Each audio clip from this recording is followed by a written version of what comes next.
Tez. Welcome to the TezDown.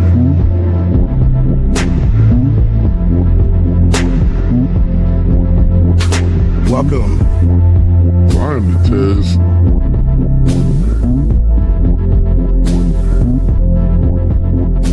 Mic check 1 2. Welcome.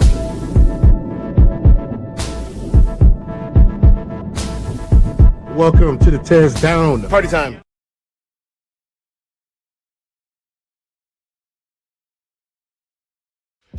Under Section 107 of the Copyright Act of 1976, allowance is made for fair use for purposes such as criticism, comment, news reporting, scholarship, research, education, and parody. Under this act, fair use is permitted use of copyrighted content that might otherwise infringe on the exclusive rights of copyright holders. The TezDown podcast is a platform for entertainment and education. Edutainment, a blend of education and entertainment, emphasizes content that informs while it entertains. The views expressed in this channel's commentary do not necessarily reflect or represent the views of the hosts, and may not always reflect complete or verified accuracy of information presented. All content, including commentary, analysis, and discussion, falls within the legal parameters of fair use. We make no claims to ownership of any third-party content. This is the TezDown. Sports unscripted, culture unfiltered. Thank you for understanding.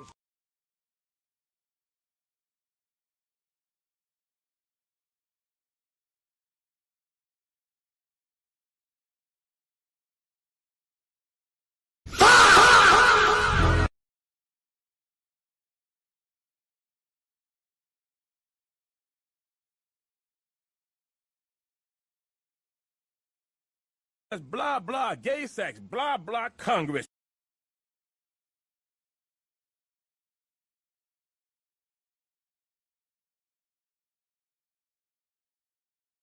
Everybody up! Push the goddamn button! Push the goddamn button!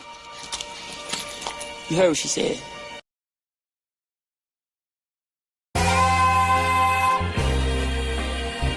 I'm only gonna do this once. Classic! Lord God, anything attached to me that could be holding me down and keeping me from my ascension.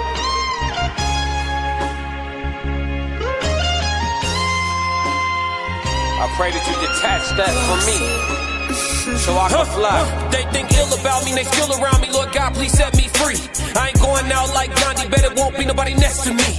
Cause I'm watching the people I'm loving the close way more than the people I love. Cause the people that hurt me the most in this life are the people that's locked in my phone. They made a mistake, I gave them some grace. I make a mistake and they won't do the same. People be dishing out what they can't take and they take what they cannot get back to the game. I'm unforgiving cause I'm unforgetting. I harbor resentment, I know what you did me. I am not Jesus, it ain't no repentance when I'm on a mission and moving relentless. Been here before, I know the feeling. Think it's forever, the end to be chilling. Mike Jackson, my life is a thriller. Close to midnight, I turn to the villain. Boundaries over sparing your feelings. Sebastian gone, you can cry me a rip. To be great, you gon' have to be different. When you say it, they gotta know that you meant it. Long as your actions match your diction, people gon' know that you standing on business. A lot of experiences come with this wisdom. I'm only giving you what I've been living.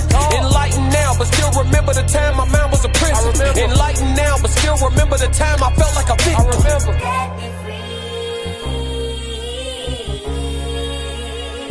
Huh? Talk.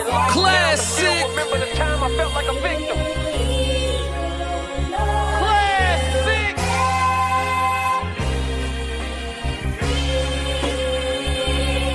Yeah, yeah. Enough about me. Lord Talk God. about me. What do you think of me? Let me fly, huh? They think ill about me, they still around me. Lord God, please set me free. I ain't going out like Selena, bet it won't be nobody next to me. Cause I'm watching the people I'm loving the closest way more than the people I don't. Cause the people that hurt me the most in this life be the people that's locked in my phone. Come to people I'm already knowing. People fickle, coming and going. People different when weather is storm. Some people pull over when it start to pour. Some people pull over when it start to drizzle. Some people foul, I can't get a whistle. Make it or miss it, I'ma keep shooting my shot like a pistol. I need you to hit me, I need you to feel me, I need you clear as a crystal. For all of my gotta go get us. This language I'm talking is different. Keep cracking the code, stacking your dough and using these hoes for business. Make money with her, not children. We catching bags, not feelings. It's the reason why scars still leave a mark when they done healing. It's the reason why all of us guard our hearts after hurt feelings. There really is no forgiveness. There really is no forgetting. It's happening for you, not happening to you. Just stay on the mission. Set me free. It's happening for you, not happening to you. Just stay on the mission. Set me free.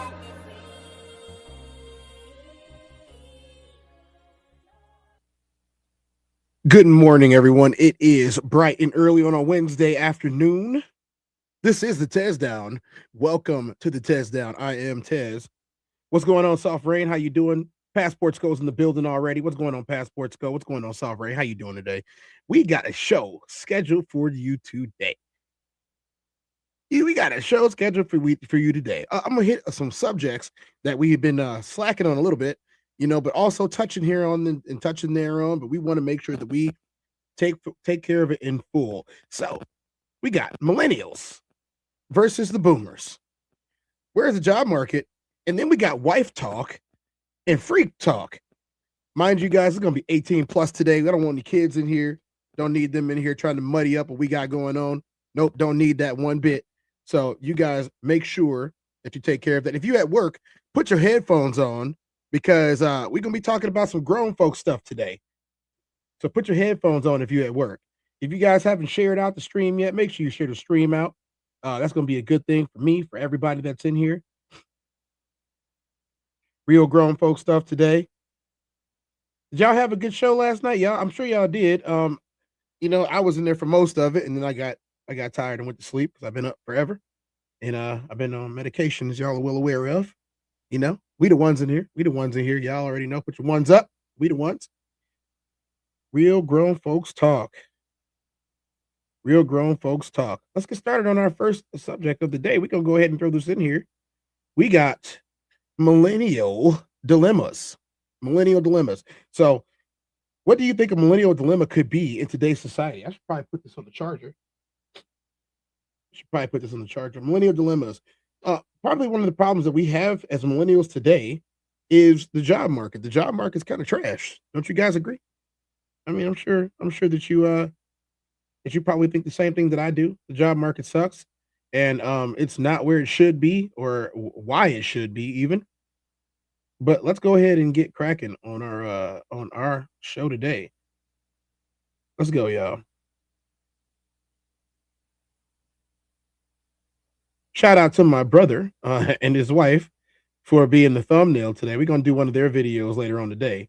We got to make sure that that video is hitting when it hits. You feel me? Let's get cracking in our episode today. Let's see where we gonna start at. Where do you guys want to start at today? Let's start right here. I like starting here.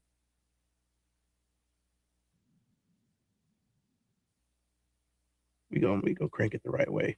We're gonna crank it the right way, y'all. So let's go.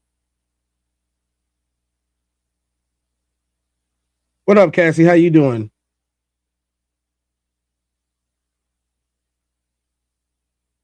What happens when an entire generation does everything right and still ends up behind? An entire generation was raised hearing that they were exceptional, that they could become anything, achieve anything, build any life they imagined. They studied, they followed the advice they were given, they worked hard, and yet many of them ended up unable to afford the same life that once felt completely normal, just one generation earlier. That's a psychological experiment nobody consciously agreed to. We're talking about millennials, people born roughly between 1981 and 1996. And before you dismiss this as another conversation about generations, stay with me for a moment, because the psychology behind this group is more complicated than the usual jokes about avocado toast or student loans. For the first time in modern American history, a generation entered adulthood expecting to be worse off financially than their parents. Research from the Pew Research Center confirmed this several years ago, which means millions of people are living with a strange psychological contradiction. They grew up believing effort would naturally lead to stability, but the reality they encountered looked very different. Imagine spending your childhood hearing that the future was wide open, that if you studied hard and stayed disciplined, everything would fall into place. Then graduating directly into a financial crisis, where the reward for all that effort becomes a college degree that costs more than a house once did. Psychologists call this cognitive dissonance, when two beliefs about reality collide. And millennials have been navigating that tension for most of their adult lives.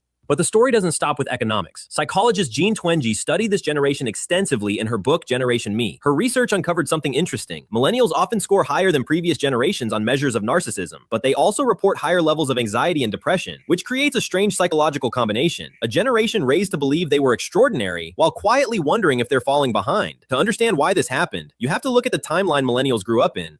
I mean, yeah. If you remember school and you remember what they taught people, is that they taught people they were great and that everybody could do anything. So working like always. Well, this is the show for you. Most definitely. This is one of the shows you're going to love the most.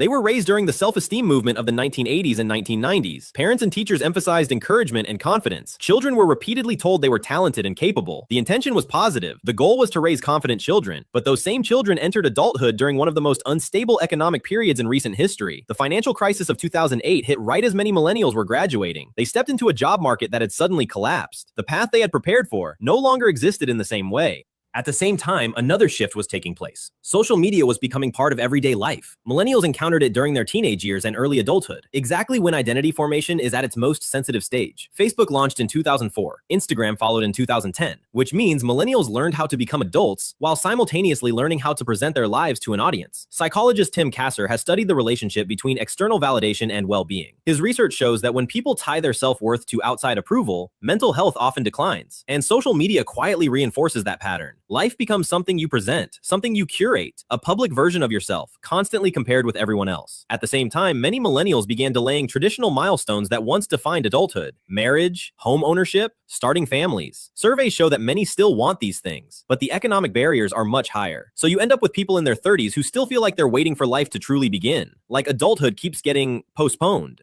Psychology actually has a concept that helps explain this feeling. When people remain stuck in long periods of anticipation without reaching expected milestones, the body accumulates stress, a phenomenon known as allostatic load. Your system stays prepared for a future transition that never fully arrives, like staring at the loading screen of your own life. Another factor shaping this generation is the story they were told growing up. The message was simple: work hard, go to college, find a stable job, build your life step by step. For decades, that formula worked reasonably well, but by the time millennials followed that path, the system had already changed. College tuition had skyrocketed. Entry-level jobs suddenly required years of experience, and stable careers were replaced with contract work. In psychology, when reality contradicts your expectations about how the world works, it creates something called schema disruption. Your mental map no longer matches the territory. When that happens to an entire generation, it reshapes how millions of people view institutions and the future. This may explain why millennials are often described as both idealistic and cynical. They still believe the world should be fair, but they're no longer convinced that it is. Another criticism often directed toward millennials is job hopping. They're portrayed as disloyal. So here's the first thing about this.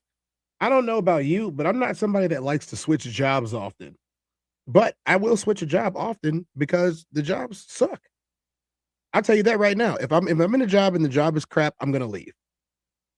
I'm not gonna be sitting there wasting my time on a job that nobody seems to care about except for me when I'm there. I'm not gonna do that. That's a waste of my time. It's a waste of their time. I mean, technically, it's a waste of everybody's time if nobody likes what they're doing while they're there.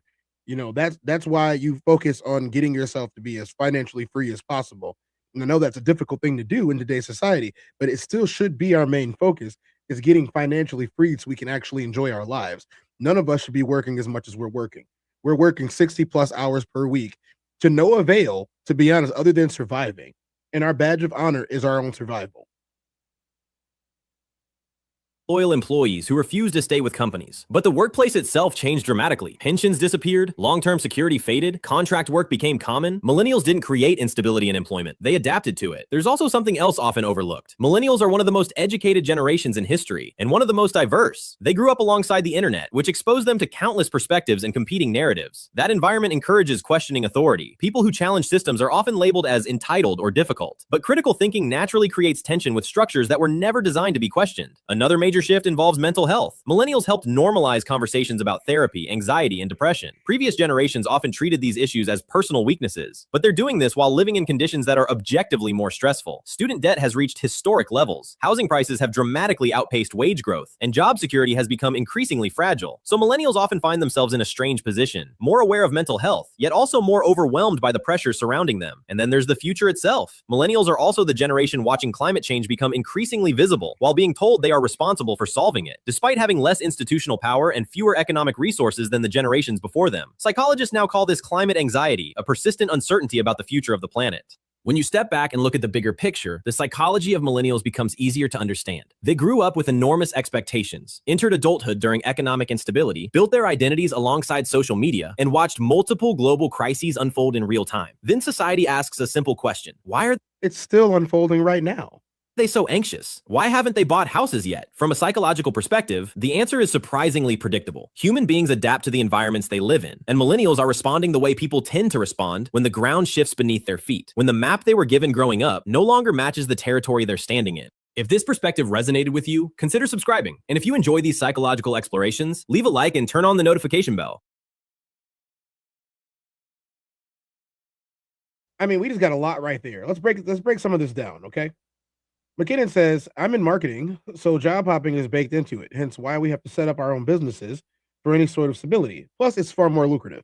Yeah, I mean, if you're the person that's controlling the revenue, then you're going to have a more lucrative business. I 100% agree with you.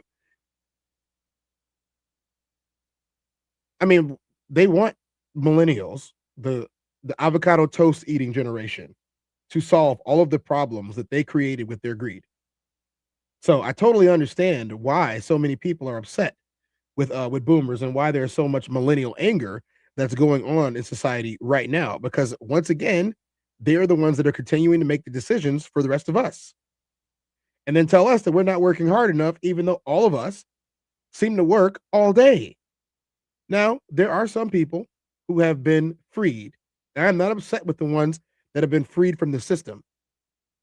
I'm more than accommodating when it comes to that. But what it really comes down to is they wouldn't have had to get quote unquote free from the system if the system wasn't so oppressive. We wouldn't be trying to get free from the system right now if the system wasn't so oppressive. And that's the truth. What's up, Roxy? How are you doing? So we got to keep going on our mission today. That was just part one. According to the Bureau of Labor Statistics, we're going to try to find out where did the jobs go, because that's the biggest one that's next. So we're talking about job hopping, and we're talking about people who just decide that they're going to switch jobs every year, every 2 years. Why is this happening? Well, it happens because the job market isn't stable. So it makes you beg the question, what happened to our jobs? So that's the question that I have for you guys today. What happened to the jobs?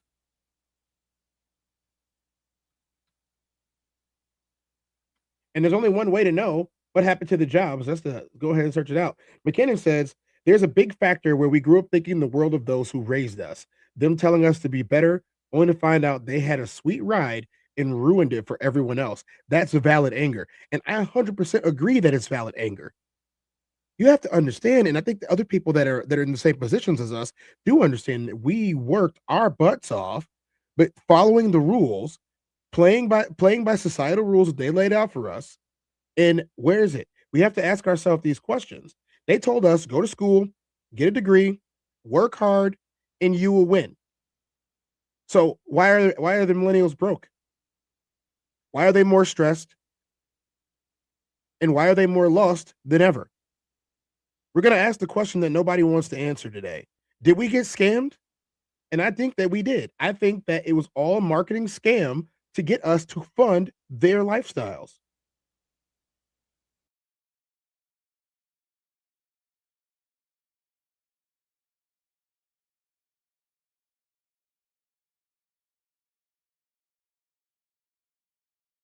Gen Z is facing the worst entry-level job market in nearly 40 years, with 2/3 of all entry-level roles filled by those with over 7 years of work experience. And with most employers not even considering hiring recent grads, AI is projected to eliminate 50% of all entry-level roles just within the next 4 years, raising the question, will Gen Z's career be nothing more than dead-end jobs? While you'd think that with every generation having been sold on the importance of a college education, only to then graduate into a job market actively gutting entry-level jobs, that as Gen Z faces the worst layoff since 2009, the second straight year of historic job revisions, stagnant wages, and mass outsourcing, all alongside rapid technological expansion, it would finally be enough to prove the system is failing the nation's workforce. But instead, society continues to lack any forward thinking. When they talk about the recent grads having a hard time finding work, poor you, suck it up, Buttercup. I came out and started working after the dot-com collapse in 2000. Like, it's supposed to be difficult. Leaving Gen Z to pay the cost of decades of economic mismanagement, as the nation prioritized a pull yourself up by your bootstraps mentality over actually addressing the systemic issue. Look, I'm going to tell you guys right now, if I ever hear anybody tell me in my face or anybody else in their face to pull themselves up by them bootstraps, I'm going to tell them to tie their bootstraps around their own, this area, and jump off a cliff and see if it saves them then. What up, Tristan? Nice to see you in the building. What's up, Tristan? How you doing, man? Appreciate you. What up, Zoomer Cage? How you doing in the building? As a relentless push for a college education, deindustrialization, and the endless pursuit of shareholder profits all took hold throughout the 1980s, corporate hiring practices fundamentally abandoned the firm handshake mentality, prioritizing the bottom line over long-term workforce stability, particularly when it came to entry-level roles. A Time magazine piece titled "The Blue-Collar Workers' Low-Down Blues" captured the growing despair among America's working class through workers like William West, a crane operator in a coil plant in Braddock, Pennsylvania, who saw no way to finance a college education for his 8-year-old son, asking, "What kind of future does my kid have when you can't even get a job with a high school education?" No, you can't. So here's where the dichotomy is, right? And I want to be the first person to say this out loud. I totally understand making a way when there seemingly is no way. I totally understand that. But that should be the exception to the rule and not the rule itself. A high school education should be enough to get the majority of jobs in this country. And I'm talking about gainful employment. I'm not talking about just a maintenance worker. And even maintenance workers need to be paid appropriately, because the dirty jobs that nobody wants to do are the jobs where people should make a lot of money doing them. They should attract people because no one wants to do the job, so you get paid. We shouldn't have a job that is unattractive, not making a lot of money, because jobs that are also unattractive that don't make a lot of money, no one's going to sign up to do it, especially when you told an entire generation of people to go to college and get degrees. So you got all these people with college degrees and nobody wants to pick up trash. You have people with degrees and nobody wants to, I don't know, be a regular mechanic.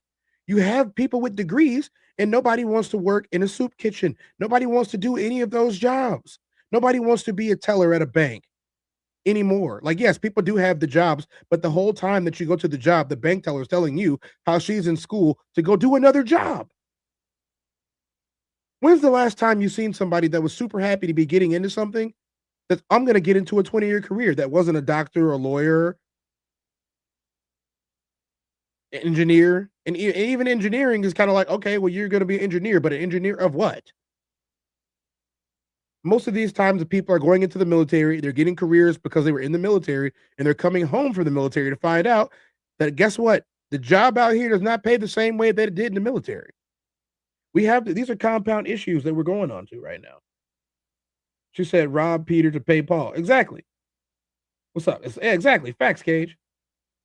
Throughout the 1980s, only 28% of all jobs created were in high-level occupations, leaving high school graduates to fill the growing opportunities concentrated in low-wage service work, such as waitstaff and janitorial roles, with wages for young men falling from $12.19 in 1979 to $8.72 in 1995, while wages for young women declined from $9.01 to $7.43, setting the foundation for an entry-level job market where a college degree became the true barrier to entry. Alongside a high school education becoming worthless in the eyes of employers, and fathers having to apologize to their sons for the embarrassment of their blue-collar occupations, the collective pursuit of a college education simply turned a degree into just another baseline in hiring, shifting entry-level roles to begin demanding years of work experience. Don Franklin, director of executive recruitment for Kimball's Midwest, told the New York Times in 1983, "A few years ago, we were happy to find students who had done well academically and were enthusiastic about our company. Now, in addition to good grades, most of my colleagues in retailing are hiring graduates who have had work experience, preferably in this field, and who played a leadership role in extracurricular activities. At the same time, the oversupply of graduates began forcing many into positions far below their qualifications.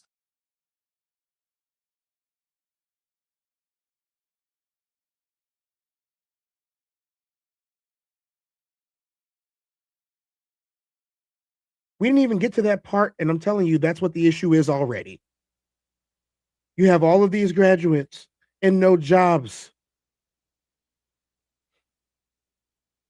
Bob Junius, manager of college relations for Continental Bank, noted that more and more graduates, specifically those in liberal arts, tell our recruiters that they are willing to be tellers or secretaries if they cannot get into one of our management training programs. But we ultimately choose not to hire them, as we suspect that they would become frustrated and, as a result, less productive if we couldn't move them into a better job relatively quickly. And we just can't guarantee that, resulting in tens of thousands of young individuals being pushed into dead-end roles that limited long-term career mobility, setting the foundation for the nation's workforce to be forced to work more hours than nearly any other developed country just to barely scrape by. And rather than taking the steps needed to ensure that the next generation entered a fundamentally different system, Gen X was met with the same response. Suck it up, Buttercup. Gen X, adhering to the same societal promise their parents had received, entered adulthood during the highly competitive dot-com boom and bust, where a growing surplus of college graduates, combined with prior work experience already becoming the baseline in hiring, allowed companies to offer far lower wages to the first generation carrying substantial student loan debt, effectively turning entry-level jobs into roles requiring expert-level ability for entry-level pay. John Conway, an intellectual property lawyer, reflected in 2001, "We were stuck in entry-level jobs, and the income didn't increase with the cost of living. Everything is delayed, from home buying to child rearing. In the middle of the game, the rules changed, and the bar for success was raised beyond our means once again."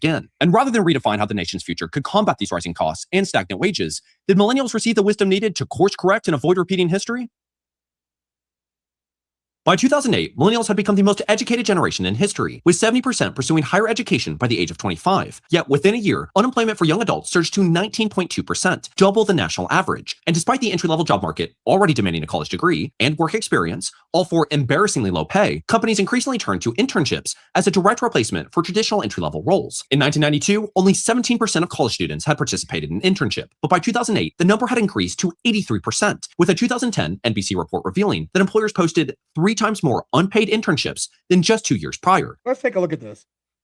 No one keeps official count of how many paid and unpaid internships there are, but Lance Choi, director of Career Development Center at Stanford University, sees definitive evidence that the number of unpaid internships is mushrooming, fueled by employers' desires to hold down costs and students' eagerness to gain experience for their resumes.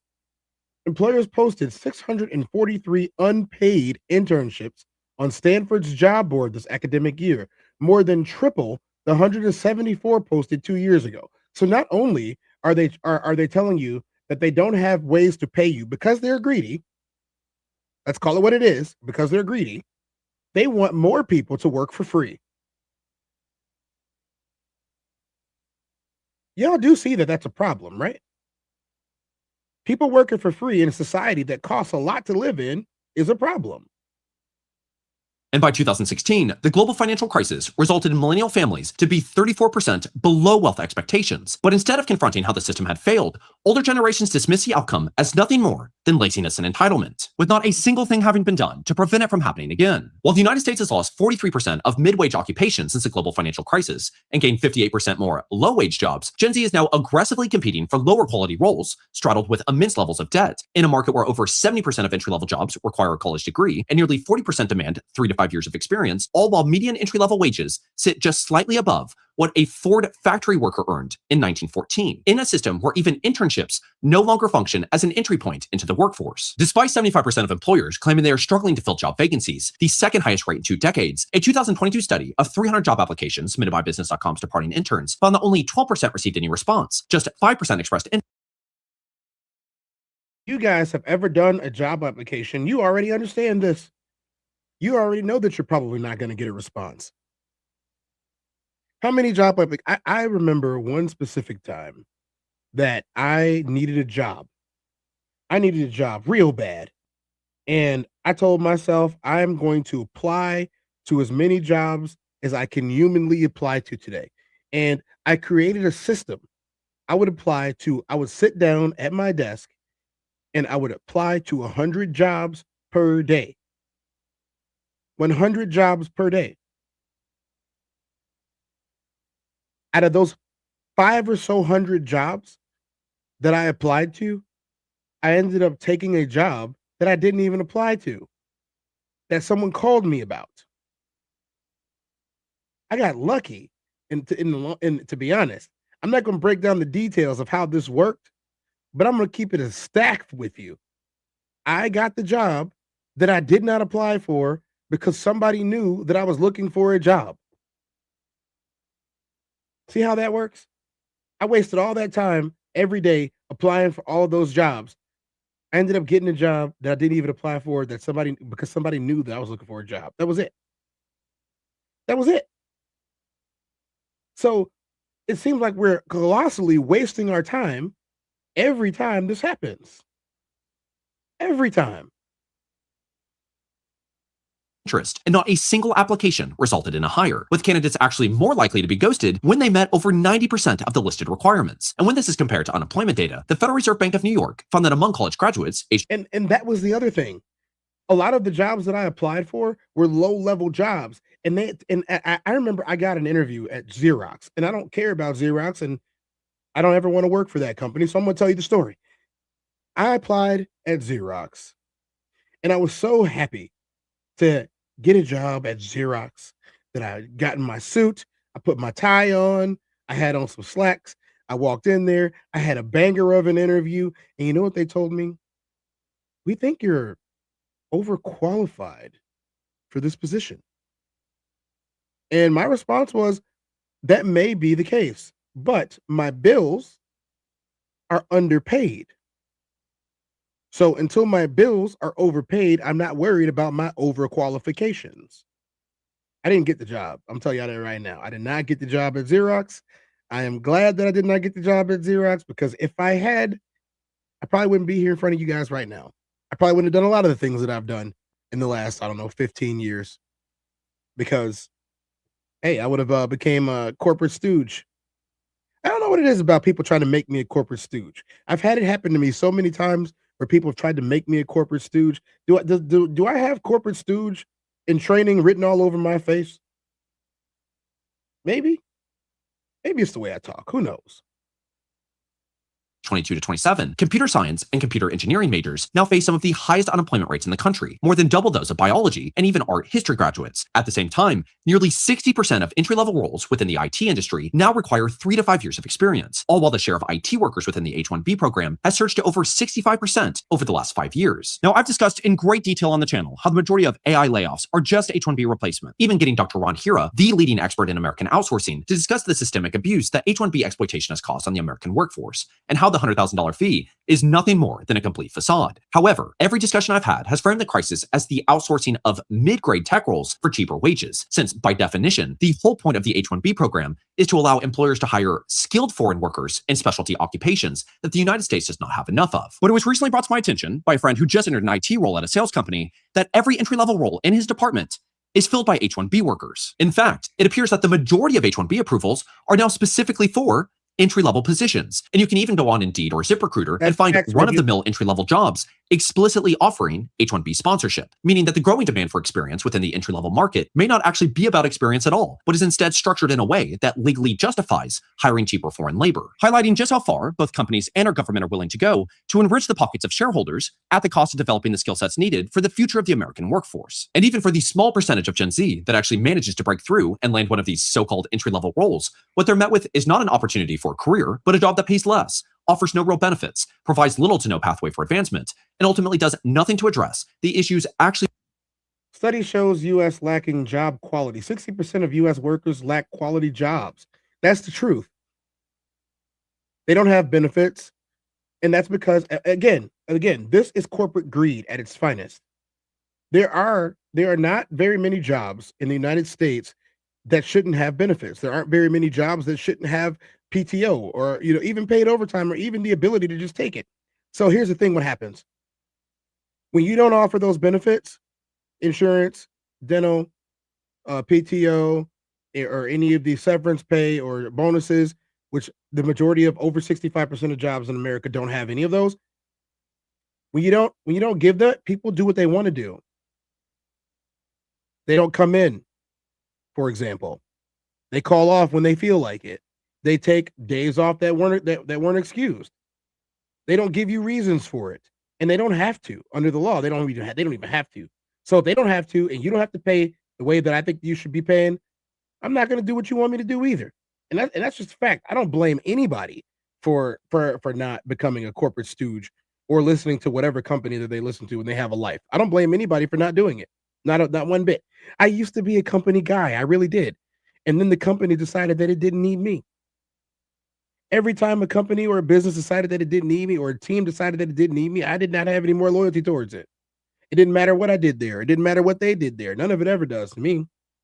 No, because if you don't want me, I don't want you. It's the same as I am in a relationship. I like people who like me.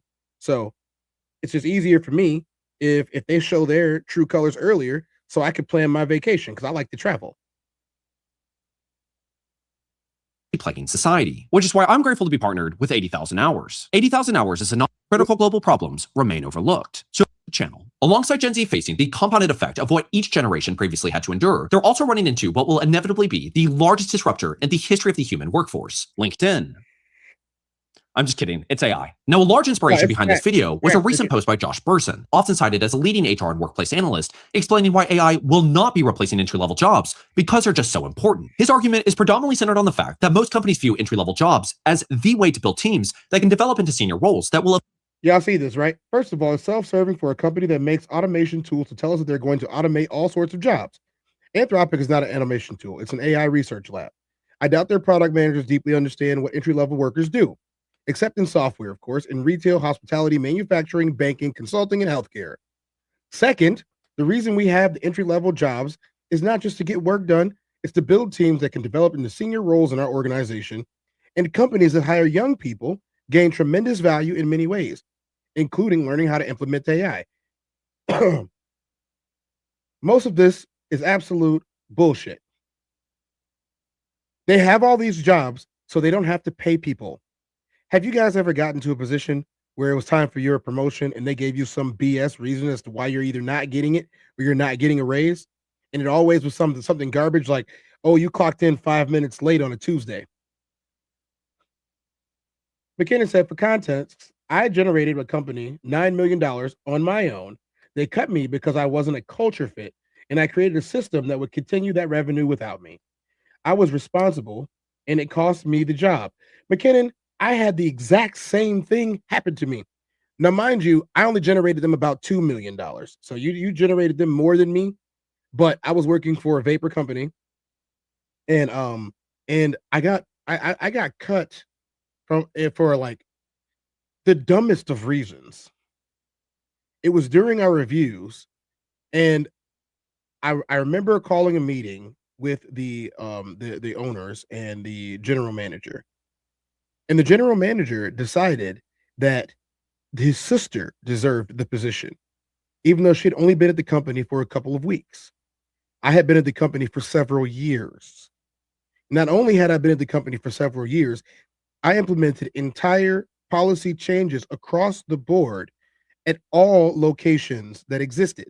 Not only that, I wrote their only marketing strategy that they'd ever had outside of share it on Facebook and get people to come in.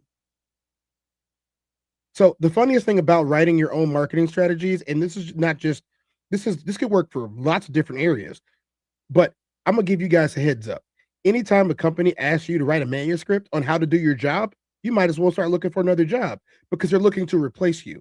They just want to make sure they can hire somebody for less money than what you cost to do your job.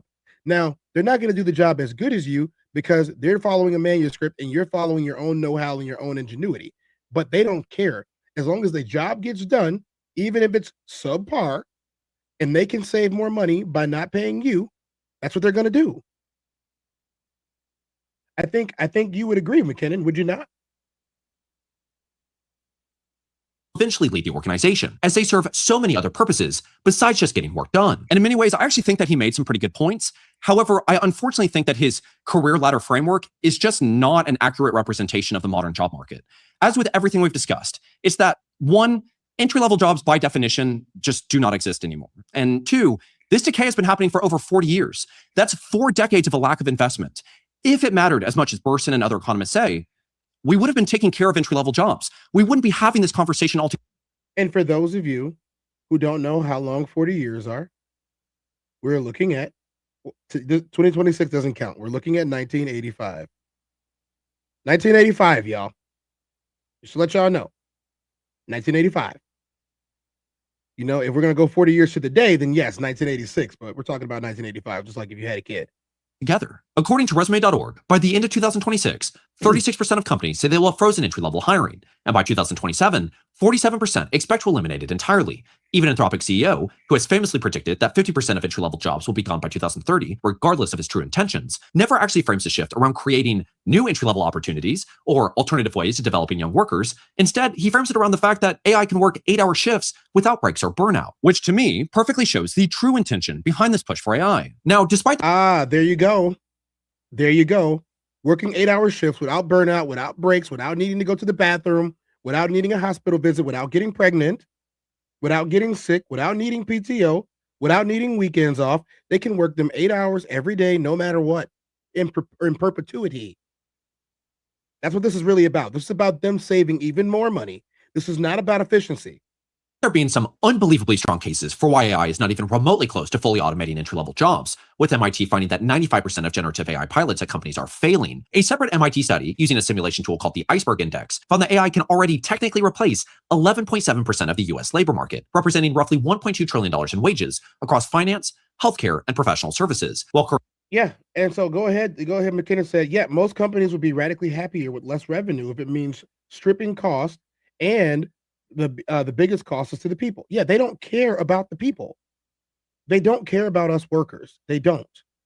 What all they care about is being able to take more vacations and have more money because they don't have to pay us.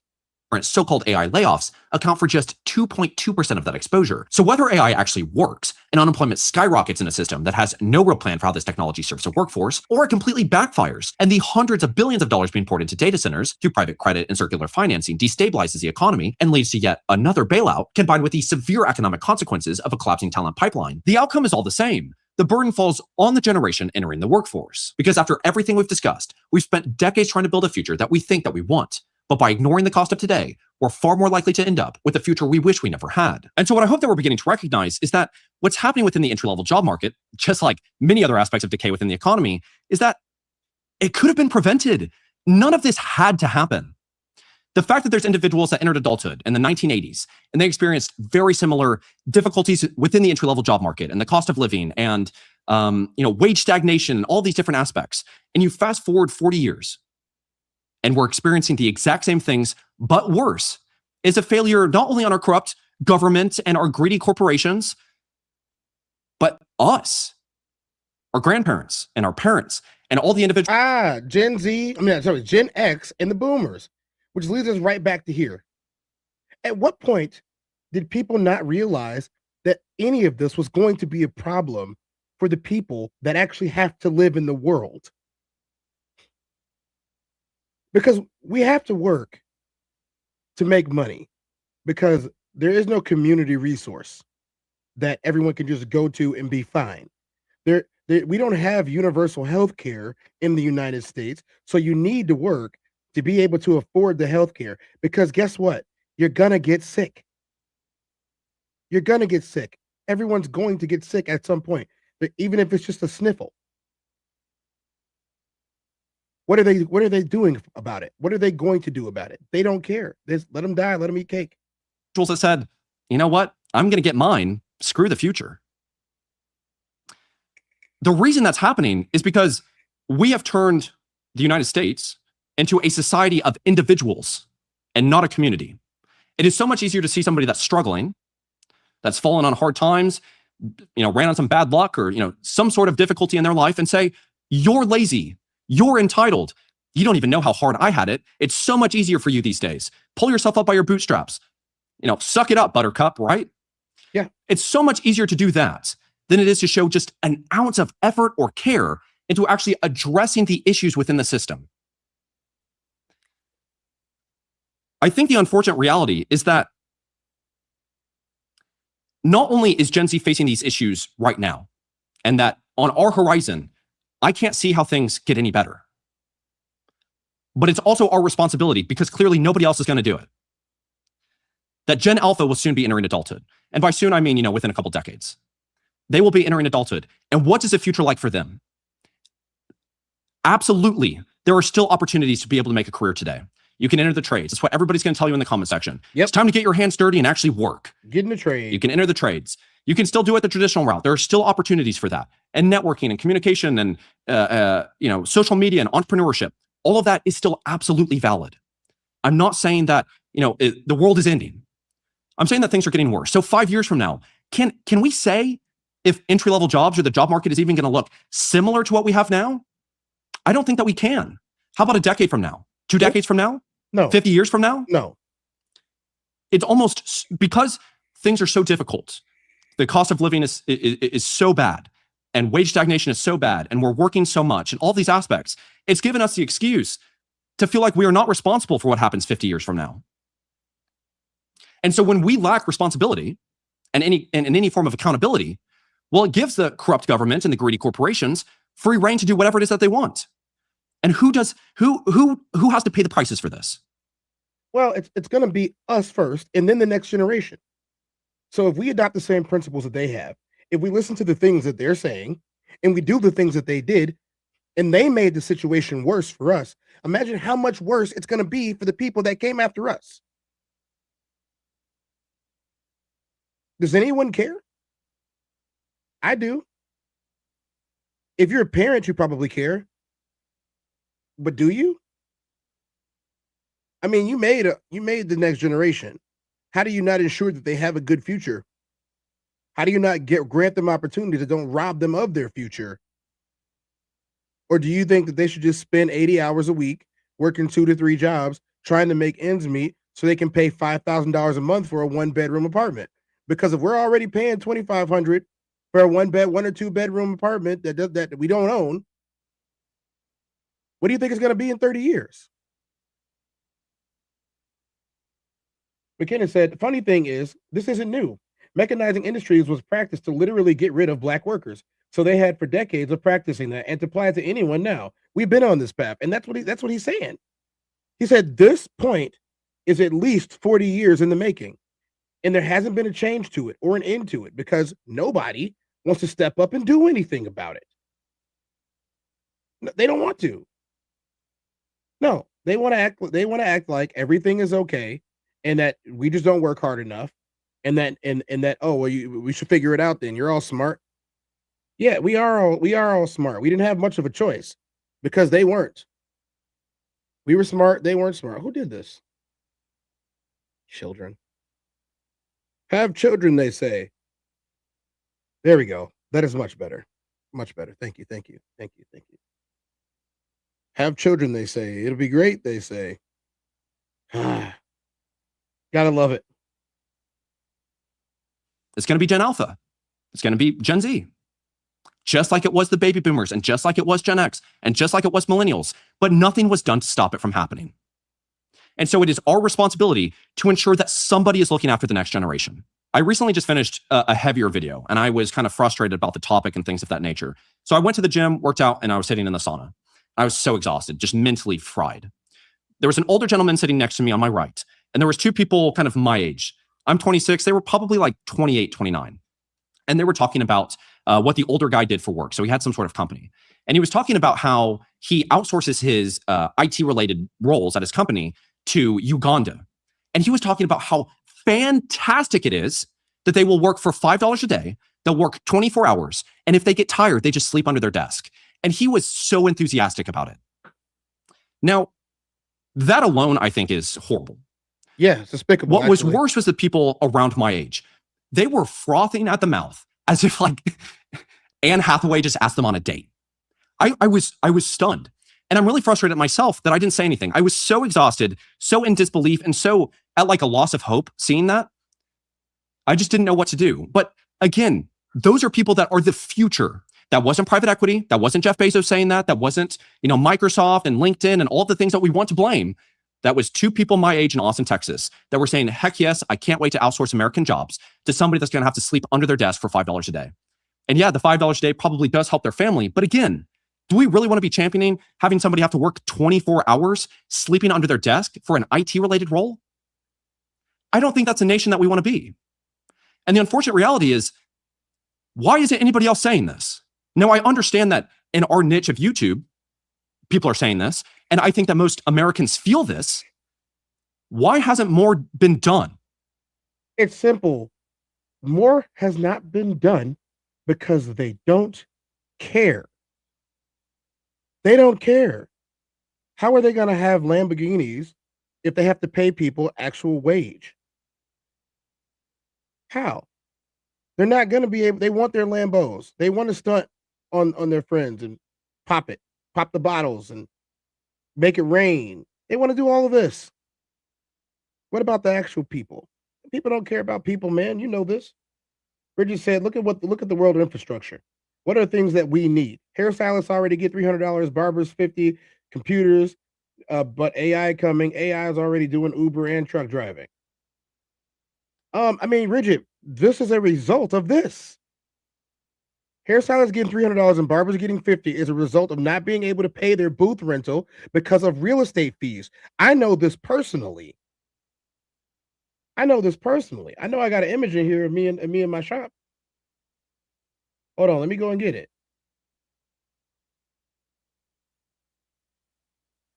Yeah, there we go. I know about barbers. I know why barbers have to pay. I know why barbers charge $50 is because in this shop, in this small shop, it's only a 5-seat shop that we had. It was a 5-seat shop.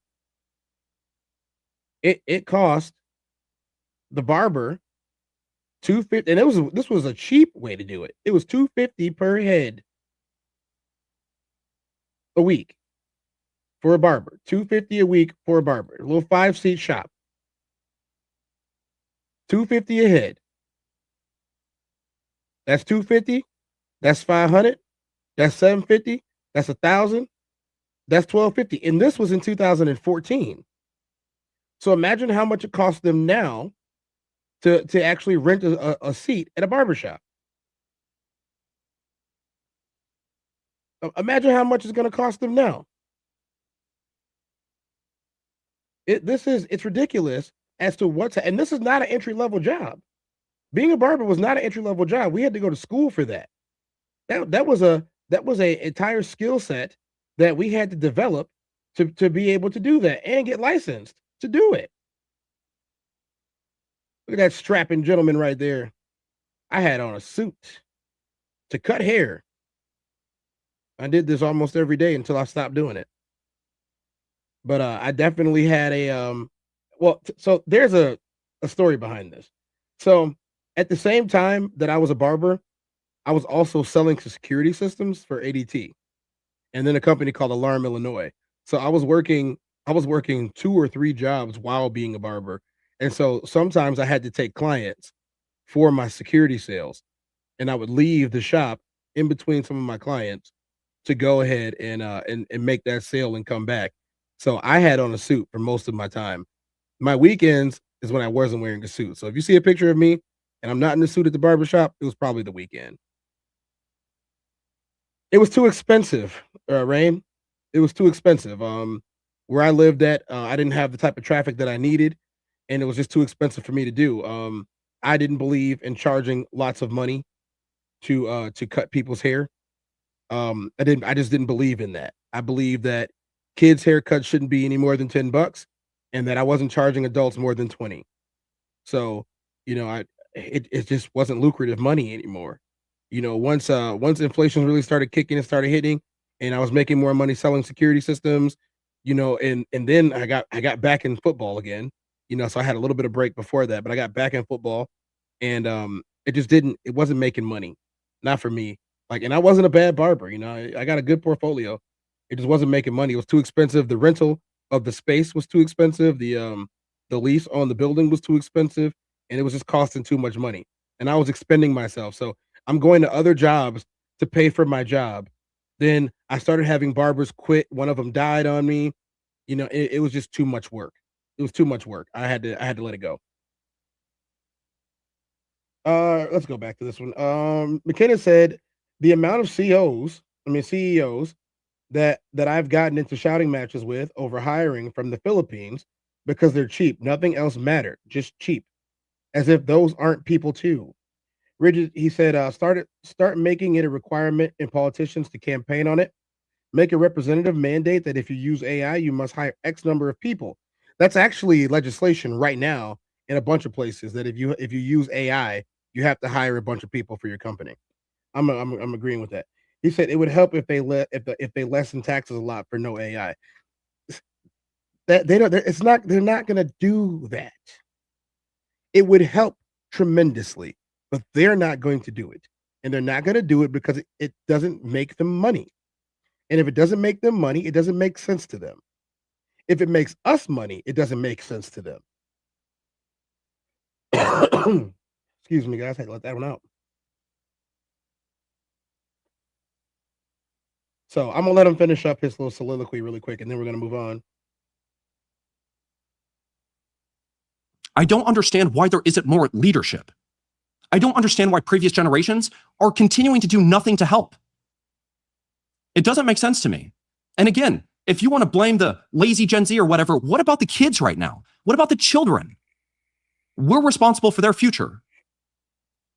And we are wasting it. We're saying, here's an iPad. Screw you. That's the unfortunate reality. You know, I've worked many jobs. My first job was working at a garbage company. I then worked at my friend's Chinese restaurant. And then my first real job was working at Torchy's Tacos. I was the first employee hired there. I learned so much at that job, and leadership skills, time management, so many different aspects. It's a lot, you know, there's compounding effects of me being able to do this today. I now go to the same Torchy's location that I was hired at. There's no cashiers, it's tablets. What happened to those?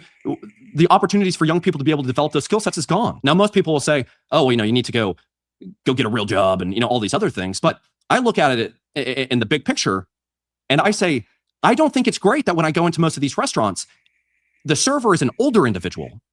I don't think it's great that people are having to be forced out of retirement and taking the entry-level positions that would be a teenager's job.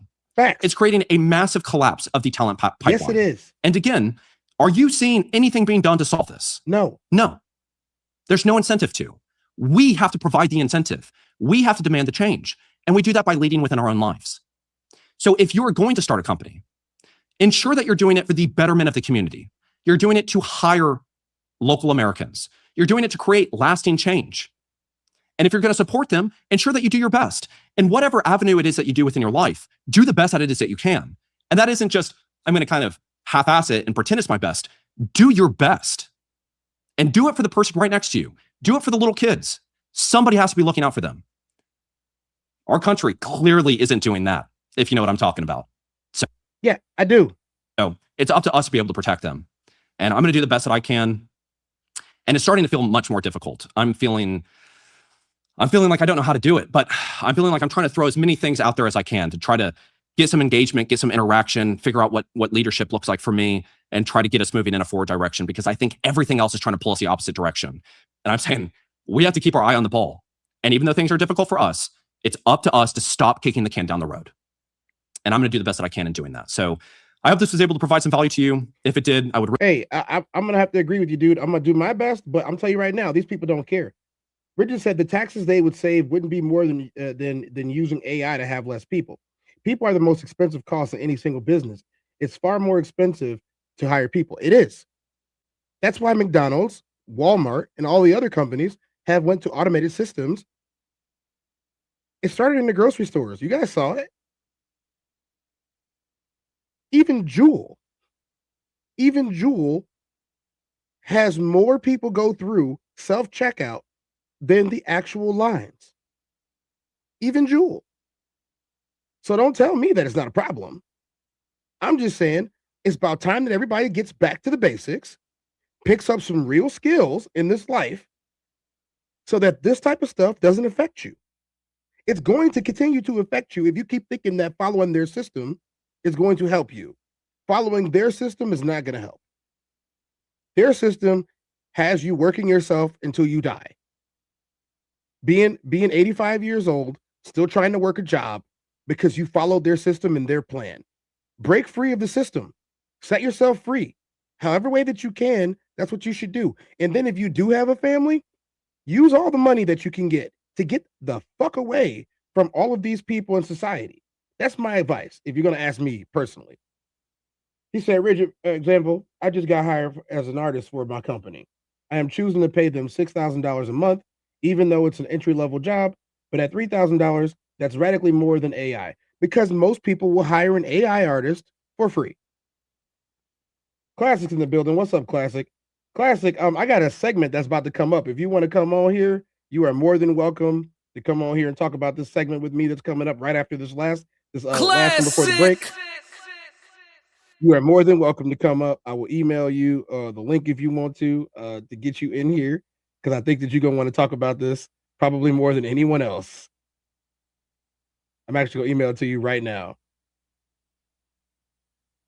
But let's get on with the show today. We still got a couple more. We have one more before we go to. Yeah, so why go to my leasing office? So This segment is called "The Billionaires Want Us Homeless." The billionaires want us homeless. They need to go ahead and stop trying to limit me. There you go. Let's see what they today want. to renew my lease, and they was telling me how my rent is going to increase by like $600. Ever wonder how much it costs to live in a camper? It's not as cheap as you might think. And I do love this house. I love everything about this house. I've come to the realization that I can't stay here because I can't afford to. You know, I live full time in an RV, and we're trying to get a new RV, and they're just super expensive. Call it a mobile home, call it a trailer, but either way, we're buying one. People are buying storage sheds from Home Depot and converting them into homes. The billionaires have already bought those too. I just got our rent renewal, and it's going up by $300 a month. $300 for a one-bedroom apartment that is not updated in any sort of way. We already pay, with all the fees and everything, $2,000 a month, and now we're going to be paying $2,300 a month for this tiny apartment. 22.6 million renters in the US are now cost burdened, meaning they're spending more than 30% of their income just on housing and utilities. People are working 40, 50 hours a week, but half their paycheck is gone before they've even bought groceries, gas, or had any fun. So naturally, people start thinking, why am I paying someone else's mortgage? I should just buy a house. And that's where the next trap lies. The median single-family home hit over $400,000 in 2024. That's 5 times the median household income. To afford the monthly mortgage payment on that home, you need to earn at least $126,000 a year. Out of the 46 million people who rent in the US, only 6 million of those people make that amount of money each year. That means mathematically, 87% of renters will never own a home. So I was just out on a walk right now, and check out these homes next to this path that I'm on. I was looking these homes up on Zillow, and you're looking at somewhere in the neighborhood of $615, $625, $650 for these really tiny houses. I mean, they're not very big. You can see the properties they're sitting on are tiny, and yet people want $650,000 for these homes at what, 6.25% interest rates? Like, no wonder nobody can afford anything. According to NBC, in Q2 of 2025, investors bought 1/3 of all single-family homes sold. 1/3 of homes in a 3-month period. And now they're... Yo, y'all don't think that's a problem? Y'all don't think this is an issue?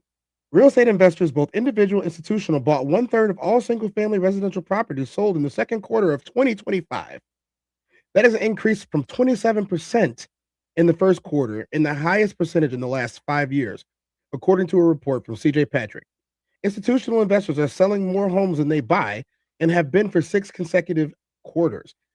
So for the last 5 to 8 years, they have been buying up all the single-family homes that typically go to the next generation when they can afford them. So people who are in their 30s, early 30s, 31 to 35, 35 to 40, who should be moving into their secondary homes, still haven't been able to buy their first homes because the investors are buying them and spiking the prices of the homes. 5 investors bought 1/3 of all single-family homes sold. 1/3 of homes in a 3-month period. And now they're not just buying homes, they're building entire neighborhoods that you can never own. These are called built-to-rent communities. They look like your average subdivision, houses, driveways, backyards, but every single home is rental only. Built-to-rent now accounts... Yeah, there are literally hundreds of these in the state of Illinois already. For 9% of all new single-family construction in the US. Companies like Tricon, which is part of Blackstone's real estate portfolio, are building these in Texas, Arizona, South Carolina. Look at this. A 4-bedroom, 2.5 bath, 1,900 square feet in Texas with fees comes out to $2,911 a month. They've got the cheap vinyl flooring, bathroom tile from the early 2000s, and a backyard the size of a shoebox. All for the low, low price of $3,000 a month. Their idea of solving the housing crisis is you will never own a house. You will rent a house instead of an apartment, but each year they'll still increase your rent. Well, I can't afford my house anymore. My mortgage just went up. When I first purchased this house, it was $169,000. And with all of the insurance and stuff... Y'all look for 1 second and look how exhausted this man is. We just said all I could think of is if companies get to have a for the people, no AI businesses, and lower taxes. But they're not willing to sacrifice their profit margin. They're not. I agree with you, but they're not going to sacrifice the money that they're making. In, my monthly payment was $1,450 a month. Then my mortgage goes up and they say, oh, the cost of materials have gone up. So in case anything happens to your house, we'd have to rebuild it. So the insurance has gone up. And then the value of the property went up. My payment went from $1,450 to $1,740. My mortgage is now $2,500 a month. So it went from $1,450 to now $2,500. mortgages are on the rise. Property taxes keep going up. I mean, look at this house in New Jersey. 2-bedroom, 1-bath starter home hasn't been updated. $750,000. Let's look at the property taxes. They jumped 93% from 2024 to 2025. The property tax bill is now over $20,000. The insanity that used to be a down payment. After rent, utilities, car payment, and every other bill, how is anyone supposed to save up for a $750,000 starter home that comes with a $20,000 tax bill? They can't. And the reality is, for a lot of people who have bought, they're realizing that they can't afford it, so they're trying to sell. In Austin, Texas, 4.2% of homeowners are upside down. In Cape Coral, Florida, it's 7.8%. Foreclosures are up 14% from 2024. Sellers are removing their listings because they don't want to go below what they initially paid. We can see it on this listing. On Google Trends, Sell My House keeps trending, and a top related query is Sell My House fast. People aren't just casually listing their homes. They need out of their... Now, they're selling their homes. How can mortgage go up? That's the thing. Yes, it is. If you don't have a fixed mortgage, it's going to go up. If you don't have a fixed mortgage, it's going to go up. A lot of people don't have fixed mortgages because after 2008, when the housing market crashed, they came up with some very inventive ways to get people to get mortgages because the housing market crash kind of screwed them out of all their money. A lot of the billionaires who were funding the housing projects, they filed bankruptcy, took all their money, and they dipped. Where they went, I don't know. I'm not sure. Some of them are still haven't been able to be found, but I guarantee you that they're not without their money because they can file bankruptcy and not have to pay anything. Mortgage. Economy got so bad, bro. We about to sell the house. The house is paid for, but there's still bills. There's still taxes. There's still maintenance on the house. The light bill was $450. The water bill this month was $250, and it ain't nothing but two of us in this house. Get a trailer, man. Go buy a little small land in Tennessee somewhere, man. We can't do this city shit no more, man. It's getting hard. And if it's this bad for people who are still working, imagine the people on a fixed income who have retired. If a senior bought a home for $200,000, paid it off over 30 years, and that home is now valued at $2 million, they owe taxes on a $2 million asset, even though they've never owned $2 million. They're on a fixed income, and when they can't pay, the state can and does foreclose. Adults over 65 are now the fastest growing homeless demographic in the country. Congratulations on paying off your house. Thank you. I finally own my home. I love that for you. Now I'll pay property taxes. For what? For owning the home. But I already paid for the home. Yes, that was for the structure. And the land? That's rented. For who? Us. For how long? Forever. And if I stop paying, we take the house. But I bought it. Correct. And now you maintain it for us. So this is renting. No, this is home ownership. So what did I actually buy? A lifetime subscription with surprise price increases. But if you can't afford it... Yeah, so that's really the thing. And that is why I said this before on the show, and that's why some of the other people who have been up here with me have said the same thing. Do you really own your house? I own my house. Do you really? Do you really? Rob FC says, rigid a couple of ways. Adjustable rate mortgages, simply property tax going up like it has in most places. Exactly. Almost all of them. He said, yeah, my mother-in-law is part of my bills because there's no way she can pay for her bill on her fixed income. No. And I bet even if it's a pension or even if it's a subsidiary of a pension, it's not enough anymore because of inflation. No problem. No problem. It's all a part of their look. I was taught something a very long time ago, right? Let's go take the root words. Mort and gauge. Mort, death. Gauge, grip. Mortgage, death, grip. It's got you until you die. That's all you get. You get the mortgage, the mort, the gauge, the death grip. And that's what they do when you sit there and put for 30 years, and now they're offering 50-year mortgages to people. They could do the math. If you're 40 years old, what's the chance of you living out a 50-year mortgage? What's the chance of you being able to pay it off at 6% APR? Don't forget about property taxes. Don't live in a nice area or a nice neighborhood or an up-and-coming city or a place they want to gentrify. Your property taxes are going to go up and up and up. And everybody's, oh, they increased my property value. Your property? Don't forget about eminent domain. We want to put a data center here. All of you have to go. There was a very nice place in Bensonville, in Illinois, in Bensonville. There was a very nice subdivision. All these houses were worth $700,000 plus. They got eminent domained by the city. You can still drive by some of them right now as they're being torn down or wasted away into nothing as they wait for the data centers and the warehouses to go up in their place because a company paid more money for the land value, and that's what the city wanted. The company is owned by billionaires. You might work at a dealership. Who do you think they care more about? You and your little snot-nosed brats running around on this land, or Amazon? Classic said, all you own is equity. That's the only perk of ownership. What's up, Too Tight? How you doing? Too Tight's in the building. Exactly why I'll be overseas in my condo next year. Exactly. Paying $350 a month in Thailand. I don't know if you're going to Thailand, but why wouldn't you want to go to Bangkok? Tatted Alley Cat, what's up? What's up? How you doing, Allie? Yes, your homeowner's insurance taxes, HCC is included in your insurance. When that goes up, your mortgage goes up. Included in your mortgage. Yeah, we know what you meant. I knew it was a game when they made it a rule that you can't get a mortgage from another bank, from other than a bank. Exactly. You can't get a private mortgage. Everything is a trap if you're not aware. It's all a trap. That's why the economy itself is a trap. Traditional home, there are alternatives, modular or manufactured homes built in a factory. It's the next layer down in the funnel. For years, this was considered a real path to affordable home ownership. Yes, but now they're trying to charge extra money for the modular homes. They're trying to charge. See, at any time, so it's this thing. Everyone on the internet thinks they're so freaking smart.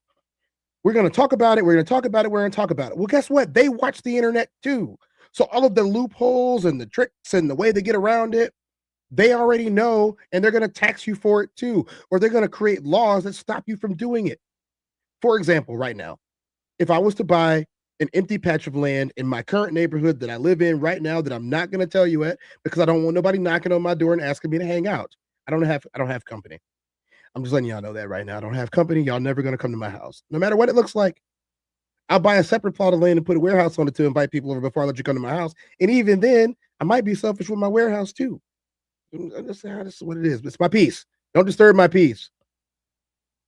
This is why I do guests on here and not in person, so nobody can disturb my peace. Ain't nobody gonna throw a drink in my face because I said something rude. What up, fam? How you doing? MTG in the building. What's up, fam? How you doing? Let me go ahead and drop one for the family.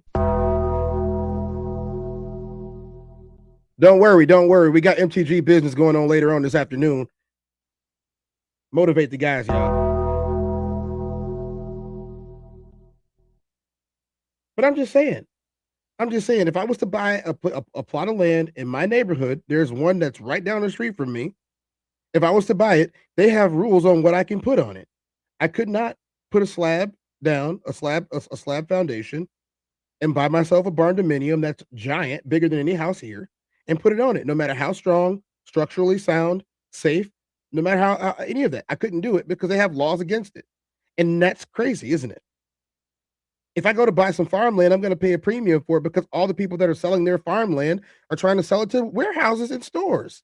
But even the stores are trying to dump their land. Look at all the empty box stores that we have because nobody needs a store that big anymore because of the internet. Look at all the closed Best Buys, the forgotten Circuit Cities, all of the food stores that are no longer open and they're just sitting. There's entire buildings that had a Walmart, and the old Walmart's been empty for, I don't know, a decade plus now. Nobody needs that much space anymore because nobody has the type of money to spend. He said, Pattaya Beach, how you know? Because I know the things that work great. I know, look, I covered the other day, Too Tight. You might probably miss the episode, but I covered a guy who went to Thailand and he moved there. And how nice Thailand actually is. And where he lived in Thailand. I covered this on a couple episodes ago. I'll go ahead and show it to you real quick because I got a little bit of time. I'm gonna go ahead and show it to you.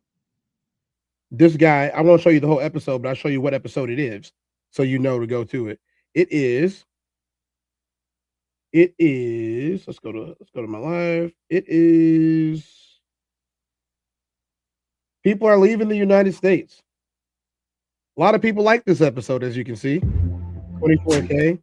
Let's see where he's at. But this is Let's see this guy. I want to see this guy's wonderful feeling of being treated like wonderful place. See a guy who It did. feels like a penthouse. Yeah. So it's an older building, but the landlord was willing to renovate it.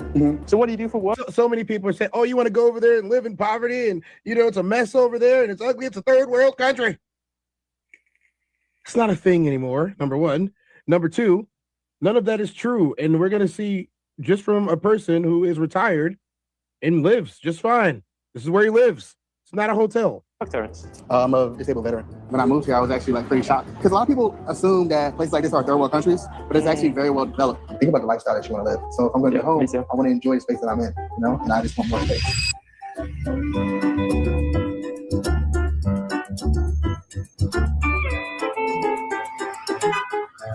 What's up, guys? My name is Sam. I'm in Bangkok, currently on Sukhumvit 13, which is a pretty popular soy here in central Bangkok, right in between BTS. Looks good to me. I researched, obviously, but I'd never been here, and I was like, Look how happy that brother looks. Has it met your expectations or exceeded them? Or exceeded? Okay. Yeah. Well, what did you expect when you came to Thailand?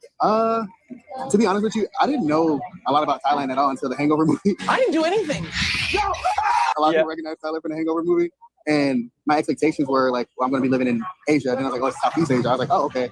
And obviously, I've known about Vietnam because, world history, Philippines. Yeah. I never really had a thought about Thailand. And when I moved here, I was actually pretty shocked because a lot of people assume that places like this are third world countries, but it's actually very well developed. Sure. The infrastructure is really great, and also it is Western world friendly in a lot of ways. Especially Bangkok. Yeah, it's convenient. You can order food anytime. Yeah. You've got incredible condos. See, there's an operational term there that I want people to remember. I'm gonna put it in the chat. Western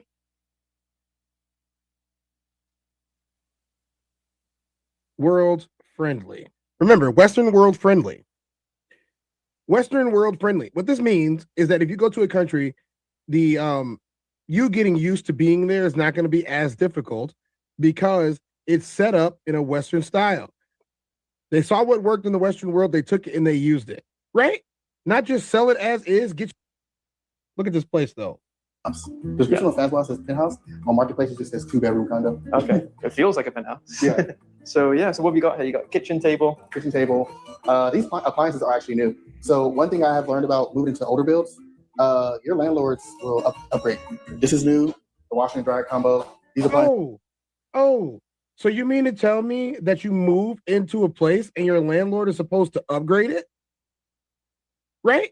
Not just sell it as is, get you all new appliances and make it to where it's more modern. That's what they're supposed to do, right? Okay, just making sure. Because I know just the other day we went to stuff that wasn't updated at all, but the price just kept going up.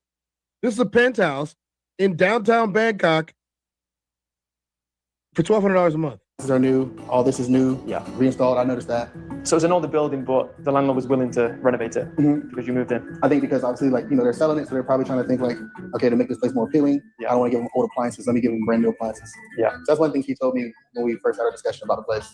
Did you cook or order food or eat out? Cook. What do you balance of both, but I cook mostly. Like healthy food? Yeah, chicken breast, fish. There we go. But that's tequila. Can't eat that. But chicken breast, all of fish, it fresh. And I gotta actually have order some tequila. All of it's fresh. Ain't no freezer. Pretty cheap. Yeah, it's actually inexpensive. I mostly get hanger steak though. How much is it? Hanger steak for about 1 kilogram, about 2.2 pounds. So that usually runs me about $425.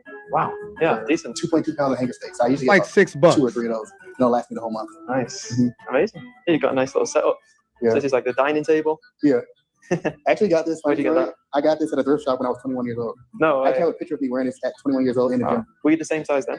No, I was actually smaller. Okay. It's hard to put on now, but back then it was a lot easier to put on. So you kept that wow. Yeah. You've got a huge balcony. Yep. Jeez. Yeah. That'll cost you like so take a look outside. $6,000 a month. Yeah, I guess this would be cool if you have friends over, or you could probably do something with this balcony. Yeah, I'm thinking about putting a smoker on here. Look at this. Look at this view.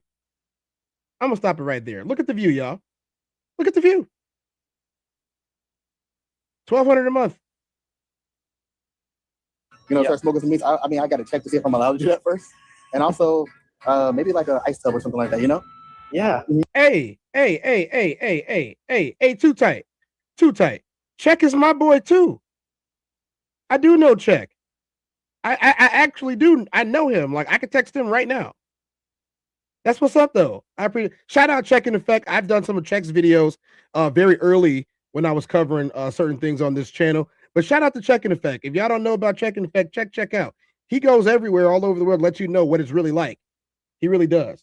How much he paying? He said $1,200 is terrible for that. He could have done better. He's right there. He's right there. He could have. He actually should only be paying about $700 a month, but he didn't know any better. Great idea. Well, my tip would be, create a good relationship with your landlords to the point where you can't really refuse. Beautiful view. Invite him over to have some. This same view in downtown Chicago probably costs you around $3,000 to $4,000 a month, at least. I want to go through the. This big for a good price. Mm-hmm. It's great. How many ACs have you got? So it's actually 3 AC units. And how many bathrooms? 2 bathrooms. Two bathrooms. And 2 floors. 2 floors. Yeah. Mm-hmm. Wow, pretty big. Oh, and this closes? Yeah. We're gonna go upstairs. Take us upstairs. Yeah. Okay. And this one? It's like I'm gonna stop here every now and then, so he can probably have access to like Soy 11. Yeah. So he didn't really access this place like that. So there's a couple other ones that I did that day. That was a long show. There's a couple other ones I did that day. I definitely want to get back into the finishing this part so we can get into the lifestyle section of our show today. He said facts, yeah.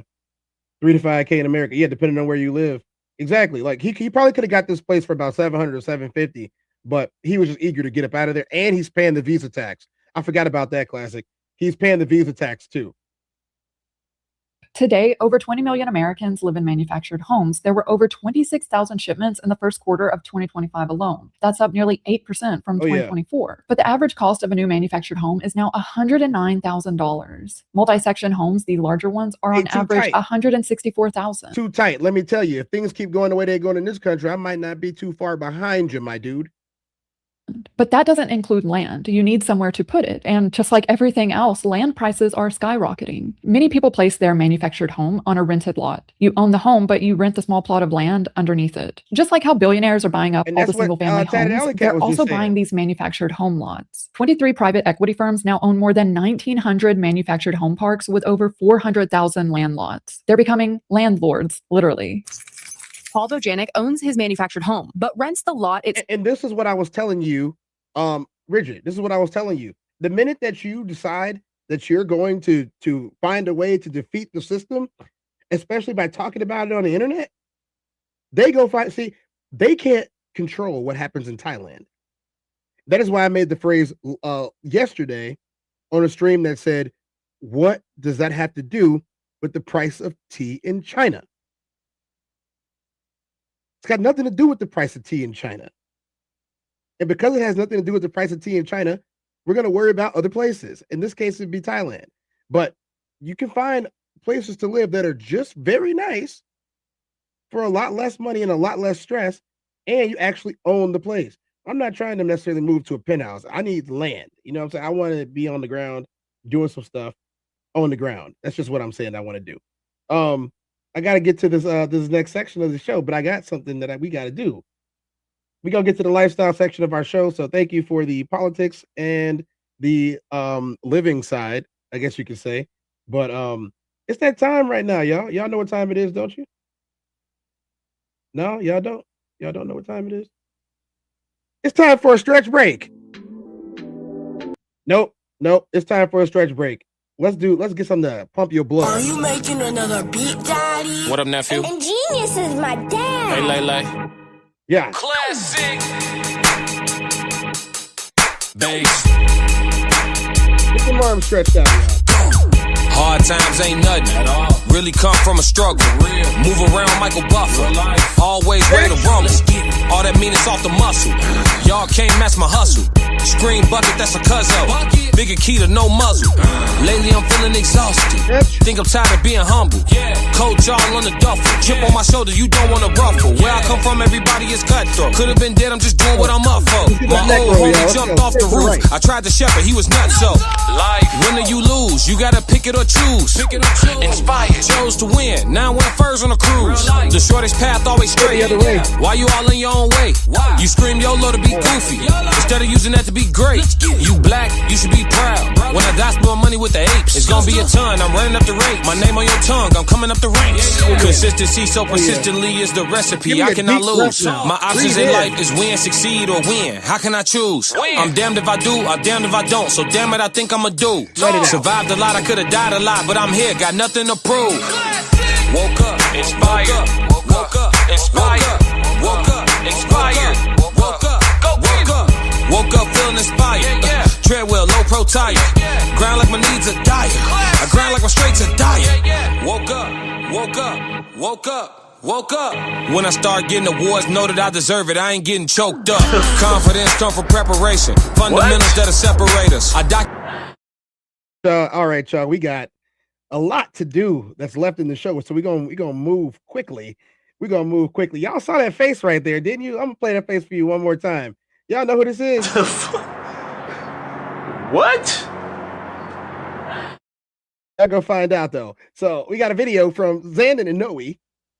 I do have other stuff to do within the show today. Like I said, Classic, you are invited. I did drop the link to you if you wanted it. But yeah, let's go in the show.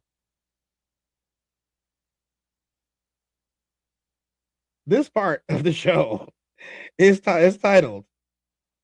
Where did it go? I know I put it in here. I have to do it again.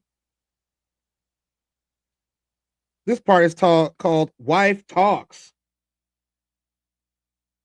That's what it's called. That's what we calling that. Go, Wife Talks in the building. What y'all know about that? Big facts. Yeah. Check's the homie. Kira said, hey, Tez, man, listen, like the housing market in the U.S. is absolutely disgusting. It's definitely a sad situation. DR is cool, yeah. Hey, putting people on about the cost of living in other countries. Vietnam is good. Colombia, Philippines, Cartagena. Yeah, it is. I'm discussing that cost and my paying my DMs. Yeah. I feel you there. Let's go ahead and get it. Let's go. So you know Derrick Rose is good, Kobe Bryant's good. We had to go trade him, Sean. This is what happens. She ambushed her husband, and they having a conversation. So that's the context right now. I need to ask y'all a question when y'all see it. Listen back, we needed him. But we got a big surprise. We got a big surprise coming for the league. So my team's still solid. Like we solid. I feel like we can win. We ain't got a good big man. You gotta think we're going against Dwight. Dwight got Paul George on his team. Then Dwight got Mike Conley now. Oh, he was pretty good. He's okay. But this is young Mike Conley. Oh, okay. Like when he's in his like 24, okay. 23 years old. Yeah. Very young Mike Conley. So the big surprise we got coming for him because damn. Oh, just a cherry. Yeah, I do have my chair. Oh wow. We getting rid of Brandon Haywood. We picking up Joakim Noah. Oh. Yeah. We getting Joakim Noah with LeBron. Okay. Joakim Noah with LeBron, you feel me? Sean Livingston. Well, we got AK-47 for the defensive purposes. Things like that. But hey, y'all, check me out too. Oh, so cute. That nice. So, honey, I have some rather great news to share with you. Man, I've been doing a lot of that. What's going on? But I went to the gas station, right, after my little walkie walk. And this guy, he just walks up to me and is like, oh, like, you shouldn't have to pump your own gas or whatever, pay for your own gas. Like, You're let right, me. 'cause I pay for it. Just proceeds. He's like, here, don't worry, like, I got it for you.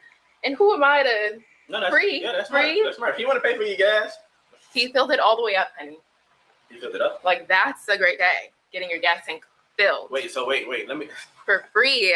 I understand. $3.99. No, don't get me wrong. I understand all that. But no, how did the whole thing go down? Like, I'm trying to figure out how did the whole thing go down? I just told you. No, you told me like the gist of it. You paid for the gas. I pulled up. I'm at the pump about to do it because I know you said you were going to do it earlier, but it's just like, I might as well. I'm here already.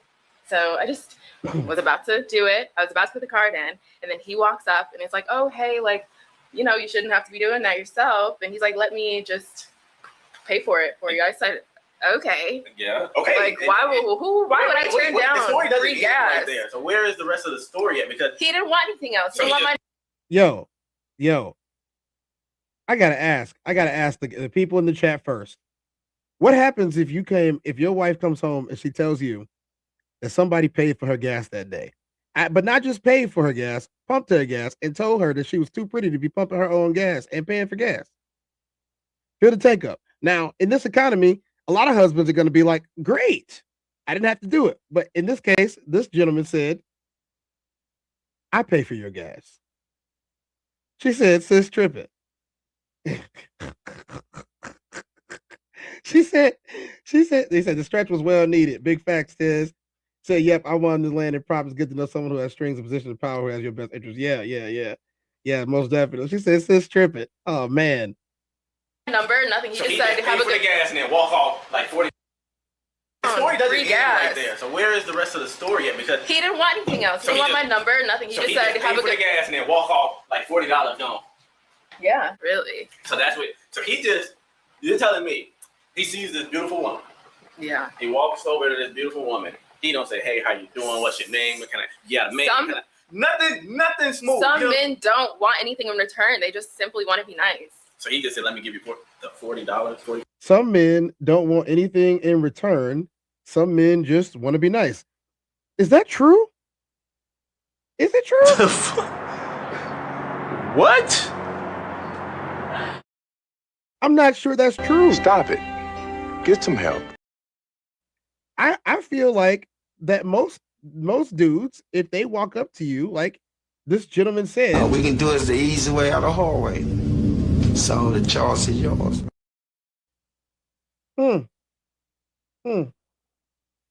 Bridget says she wouldn't tell me. I don't like talking about people. McKenna says if some dude wants to pay gas for the woman he can never have, that's his own moronic decision. Kira said, hell no. Classic said, no. So, but McKenna says, Let's go. That's a W. That's E1. That's E1. I kind of feel like I was running game on you. Want to get the money. That's what I feel like. I feel like Classic says she leaving out details because she going. Bridget said I was like that. Let's see what happens here. $5 there again. To fill up my car. For free. See, what you have a problem with me getting free gas? See, I'm not saying I got a problem with it. That's so But strange. it's like what is the word that I'm looking for? I don't know. It's like the principle. You're not being appreciative. No, it's like the principle. I feel like we need to go run all the gas out now for no reason, just so I can fill it up. That's ridiculous. If he was done, he just said, all right, like, have a good day. So let me just bless you, huh? Like, it's like, good. is that crazy? I'm not saying it's bad. Is it crazy? Yes. No, it's not. Some people just want to do a good deed for the day. It's the same as like the drive-through thing, paying for the person behind you. So let me know. How would you feel if I go see a woman and I'm like, if you go see a woman, let's stop there. Why would you even go do that? Hold on. Why would you do that? I didn't even get the story out first. Let me get the story. I go see a woman at the gas station. I don't even know her. I just see her at the gas station. I'm pumping my gas. I see her at the gas station. And if I go say, hey, let me fill up your gas, is that okay? Why would you do that? You're a married man. I don't know anything about that man's You're a married woman. Getting my tank filled. So it's okay. It's okay on your end. Because he's doing it. He's offering the service to me for free. You're the married man trying to go out of your way to pay for another I'm being woman. a blessing like he was being. No, it's not the same thing. I don't know anything about that man. Can y'all let me know in the comments? Is it the same thing, or what's the difference about it? Like I'm trying to figure out myself. If I go bless a woman, out of the kindness of my heart. You would not do that unless I'm there and I said, yeah, let's bless her. Why wouldn't I do that though? Why would you do that? You're married. But you're married too, and you accept blessings. So what if she's married then? What if she's married? I'm not saying she's single. What if she's married? And you're married? Yeah, of course I'm married. What? I don't know that Can doesn't even make sense. Can I bless her then and pay for her gas? It's not the same thing. How is it not though? What if he was a single man? Who knows? He didn't tell you anything. He didn't. He just blessed me. He didn't say not one thing to you. So you don't even know if that man was real. I know the gas is real. That's in my tank. Are you hallucinating? Okay. How do you have a problem with that? This is all I'm not having a problem with it. All I'm saying is I go bless a woman and say, let me fill up your gas. It's not the same thing. How is it not? Why do you think that's the same situation? How is it not the same situation? You're a married man. I know nothing about the man that filled my tank. How you know he ain't put nothing in the tank to mess it up? Because I was right there watching. So y'all just sat there and looked at each other for that whole $45. No, I was on my phone. So Just you minding was my watching. business. But we're at a gas station. What is he gonna put in my tank? Anything. What do you Men mean? are so crazy. So you just get what? Okay, thank you. Men are crazy. But you didn't watch the crazy man that filled up the gas tank. You're crazy. No, if men are crazy and you didn't watch the crazy man that filled up the gas tank, how you know he ain't put nothing in the gas tank? It was running fine, and we're at a gas station, so that's what he put in the car, gas. Imagine that. Women are crazy. Okay, so next time I get offered free gas, just say, sorry, I'm married. No, I didn't say all. She said next time. I didn't say all that. You can't fill my tank up I didn't. because So, I'm married. so wait. What is the problem with me then going to go fill? It's not the someone same else's thing. tank? It's not the same thing. If somebody can be a blessing unto my girl, why can't I be a blessing unto someone else's girl? Because you're married. What part is he not getting, you guys? This is what. Who's right? Who's wrong? Let us know in the comments, please. Please let us know. He wants to I call don't feel me like delusional. I Me think it's him. helping the world out should not be a problem. It should not. But we both just got blessed with a full tank of gas. I'm not sure Free. we did it. But You're complaining about it. I'm not complaining. I'm just saying if I go fill up another woman's tank, a You would married never. woman, You would there never. should not be a problem with that because I see this is what the men are doing. Yeah, I mean, okay. Let's go. All right.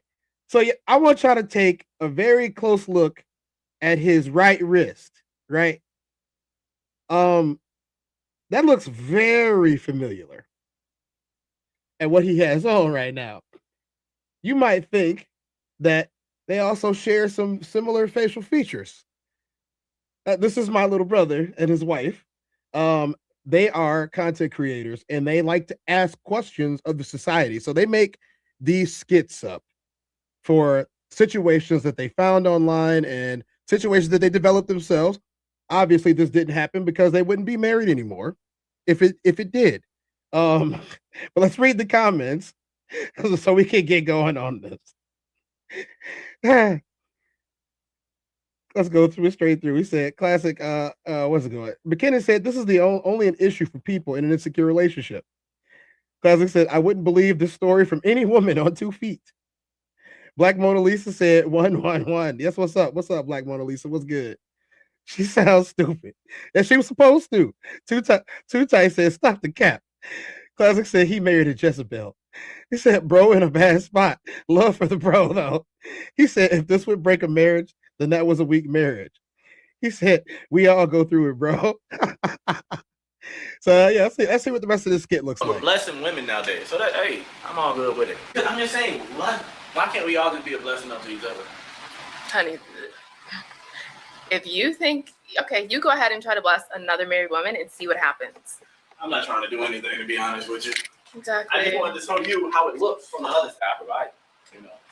It's a duty. Yeah. I ain't saying there's nothing wrong with it because I love blessings. Yeah. I love blessings. Anybody want to bless? Hey, I'm all down for it. So good news for you, honey. That did not happen. What I didn't even go get gas. You see, it's something about this story that just it didn't feel all the way there. Like how? You don't think someone would do that for me? I don't think no guy would do that for any girl without trying to hit on them or something. That's just my way because I just know how some of these guys is. They want something for what you feel me for something. They want something for something. Woo, I can tell you that. But I feel Now, like you all some people good? could just do it out of the kindness of their hearts, being nice. Yeah, there was a man named Jesus once. Yeah, he was doing things out of kindness for his heart, but people nowadays, no sir, no sir. All right. I told y'all, was something about that story, y'all. Yeah. Something just didn't seem right. I ain't gonna lie to y'all, something just didn't seem right about that story. But He just doesn't want anyone taking care of me. I take care of my baby. She know that. So, hey, in the comments, I still need y'all to let me know what side you feel me y'all was rocking with. Was I wrong? Was I right? If you guys like this video, make sure you go ahead and give it a thumbs up and comment down below. That's the fam, y'all. I appreciate them. They are hilarious. If you guys haven't been able to check them out, make sure y'all check out Xandon and Noe. They have a good time. He pranks the shit out of her too, as y'all will see. Y'all get to see the little wedding pictures and all that. They've been together. They are an example of a why did they do this one? They are an example of a couple who has been together from ninth grade, and they have spent their whole lives together, and they make pranks now. And I could talk to all of his little friends. October 28th, what a fall day out. She about to prank him and mess with his friends. My little sister, the doctor. Welcome back to the channel, you guys. Yeah, let's go ahead. Hey, Noelle, your pranks take too long. All the ones she set up takes way too long. Sorry, Noelle. I ain't got enough time on my show to do all of your pranks. But I see if y'all got any good ones. Y'all got any good ones I can throw real quick? Not the domestic violence prank. We're not gonna do that one. Okay, there we go. We do this one real quick. This is She put the makeup on. No, they just like came in the house. I thought you guys left the door. What the? You don't know who what they look like? No. Have you ever seen them before? No. What you mean? Have you ever seen me with them? No, like never. You don't know, how do they look? Tall, and one was skinny, one was kind of short. What the? Okay. But Hey, y'all don't notice? Y'all don't notice that man called me so fast that day? Because he thought that this was a real thing. He called me so fast. He's like, we gotta go do something. I was like, what happened? He said, somebody hit my wife. we was about to ride. Let's look at this comments though. Classic said, I've embraced the nature of women. They be lying and shit. The woman is life, and her name is Kim. Stand for keep it moving. That's the name of the game, my friend. McKenna said, the classic calls, what was her name? And she did a number on you. Oh, that's where it came from. Okay. Said, my woman tell me a man spent money on her for nothing. I won't believe it, even if it's true. Just don't tell me. I'm gonna believe that's a lie, no matter what. Too Tight said, oh man, getting her tank filled. That ain't grooving and emotion over here. She needs to stop the cap. Yeah, I mean, if you look at the comment section said the same thing. It said, like, if this is a situation that happened in your life, you gonna question the girl about it, right? I know I would. I 100% would question who. What you mean he filled your tank up? What else he tried to fill up? Now we got a whole nother dichotomy here, y'all. It's not just the wife talk. We got some crazy stuff, and y'all know that anytime I play anything from this channel, it's probably going to be insane. So we're gonna hear about it and we're gonna talk about it. And he was like, the first night I met him, he wanted to have sex with me, but it happened, and then that's all he wanted, like a lot. Probably like 9 times out of 10, if a guy's honest with me and tells me he just wants sex, if I feel like I'm mentally and emotionally in a good state to just do that, and I think he's fine, then we can just do that. Yeah. I have gone on dates with people that I don't think I'm gonna be anything with them. Why? That's a fraud. I would say because it's for fun. I think that men don't really make it that clear as to what they're looking for. I've asked men what they're looking for, and they say, oh, not really, like anything. But I'm not sure if they don't understand my question. I'm not the type of person that, oh, like, tell me what I want to hear. Because I have spoken to men that are like, oh, they'll ask me straight up, oh, did I say the wrong thing? Yeah. And I'll be like, no. Of course you're not saying no. No, but I'll say no, because just because you're not telling me what I want to hear doesn't mean that I'm going to stop talking to you. How many dates do you need before you get intimate with the guy you're talking to? I mean, I'm not counting. I'm not counting them. I don't think I don't have like a certain amount, like, oh, we'll go on the 5th date and then I'll see how I feel. No, I think it just depends on the person and the connection. But yeah, I have done that after 2 dates or after 3. And I've seen like a pattern as to it doesn't work out. I'm not sure if it's because of how short amount of time I waited, or if it's just because of the person. But I'm trying something new where I wait a little longer. Is that true? Nice guys always end up last? Yeah. And that's probably why I feel like a lot of women. Yo, y'all heard it here. Not first or second or third or fourth or fifth.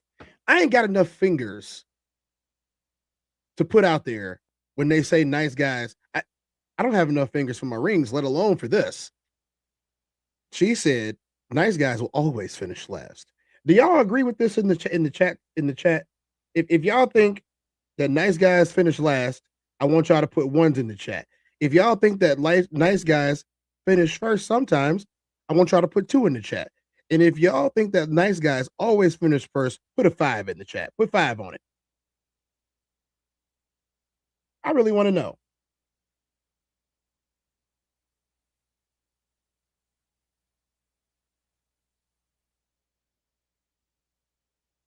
Say all men are the same. Women can handle the truth because most of the time. Most women can't. Yeah. And I think that's why it's hard to find a man that will say the truth.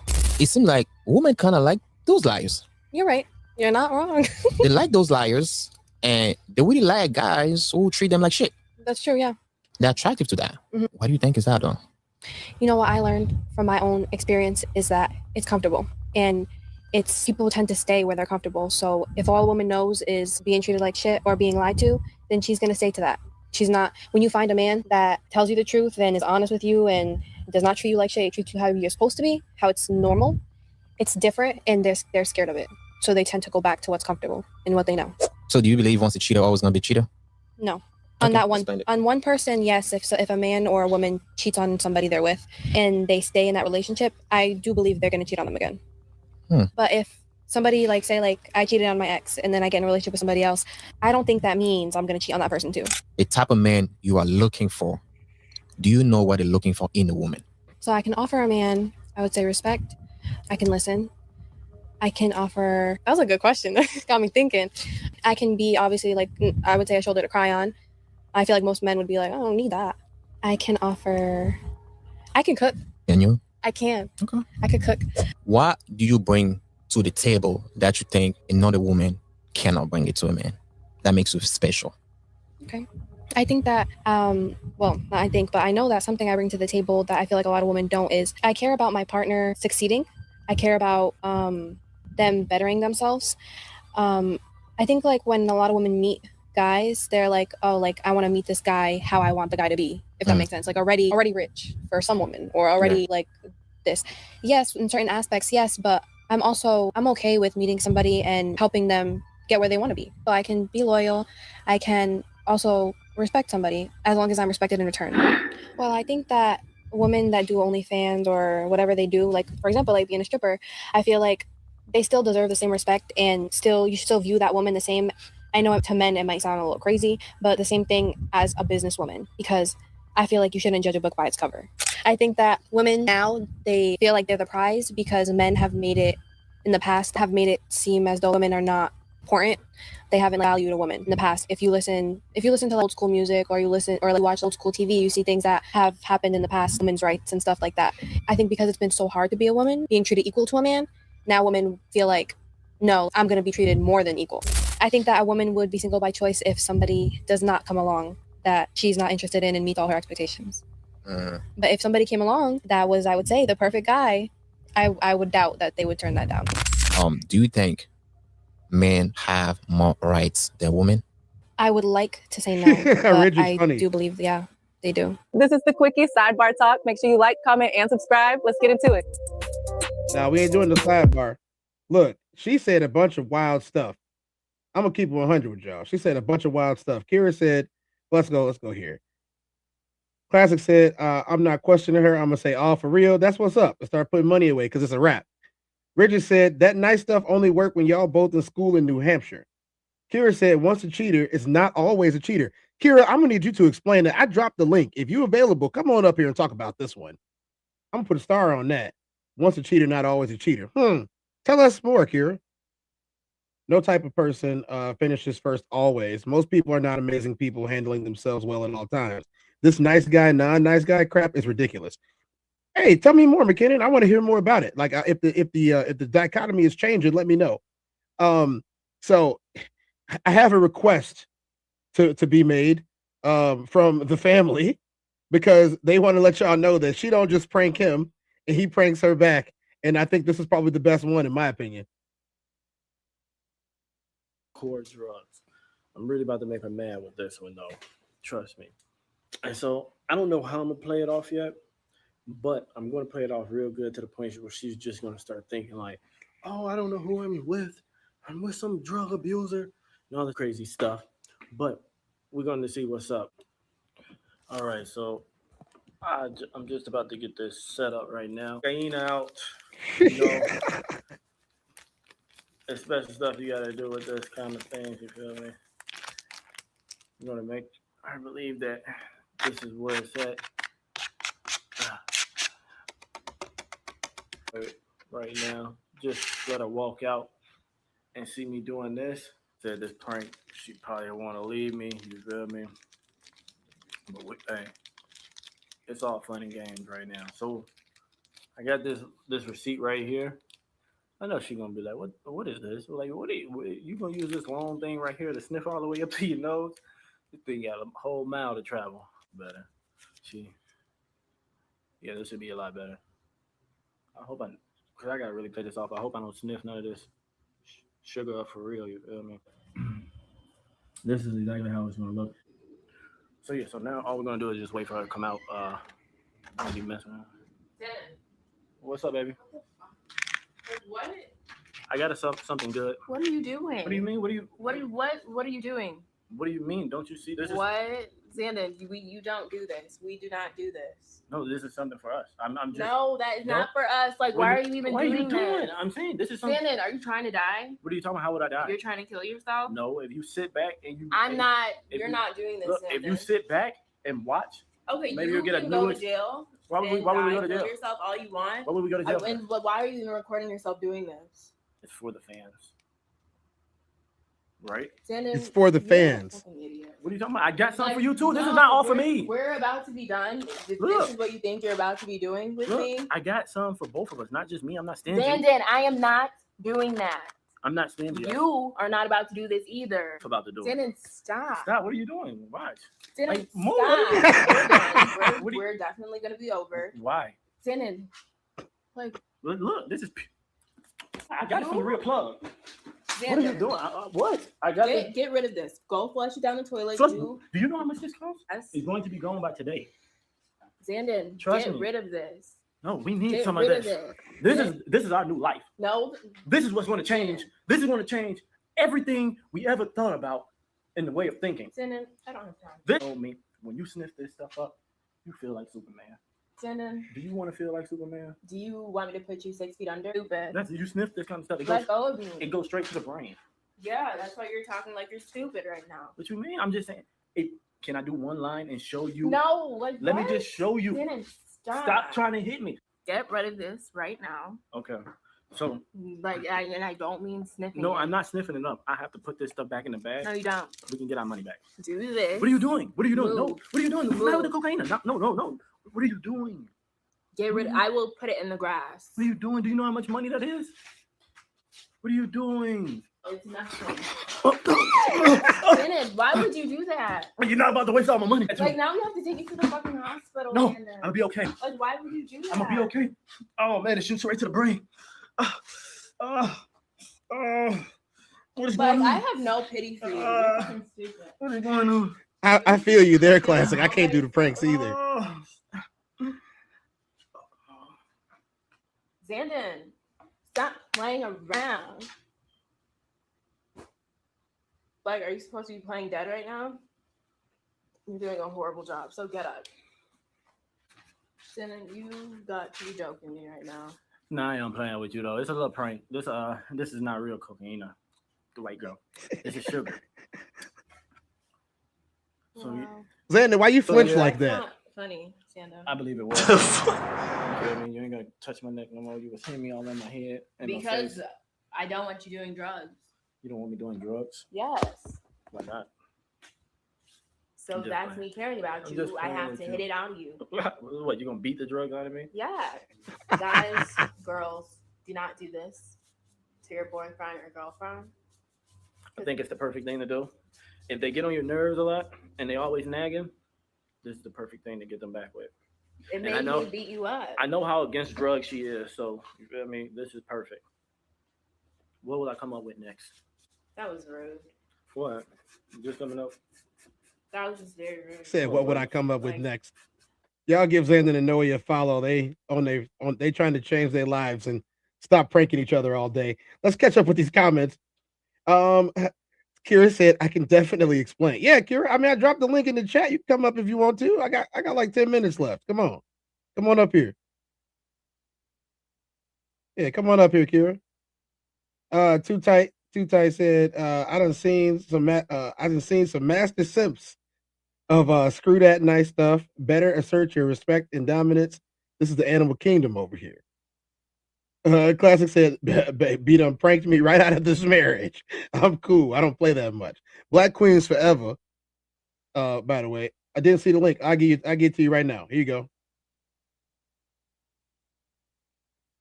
What's up, Tons? How you doing, man? There you go, Kira. McKinnon said it's not a dichotomy. I mean, Classy, you can come up too if you're free. He says it's not a dichotomy. This is the equivalent of generalizations, stereotypes. Each person is nuanced. Yes, commonalities exist, but they are not written in stone. Are all black people lazy? I don't think most black people are lazy. So yeah, I feel you.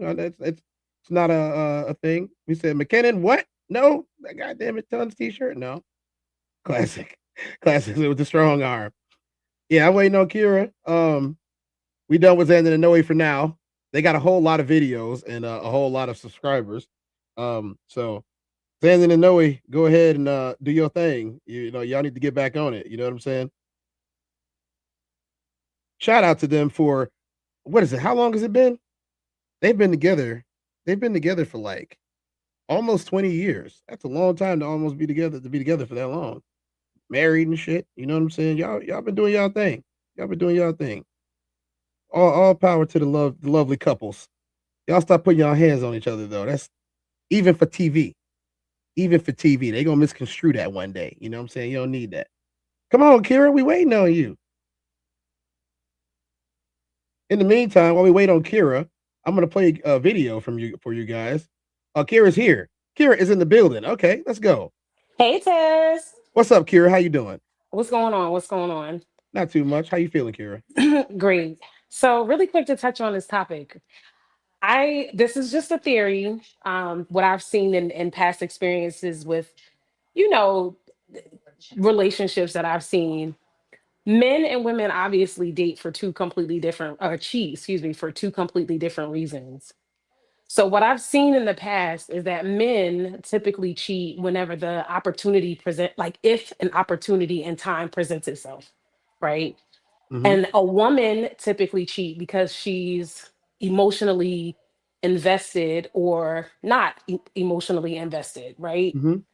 So men who cheat, if they are in love with a woman, they can still find themselves cheating because the opportunity in the space presents itself.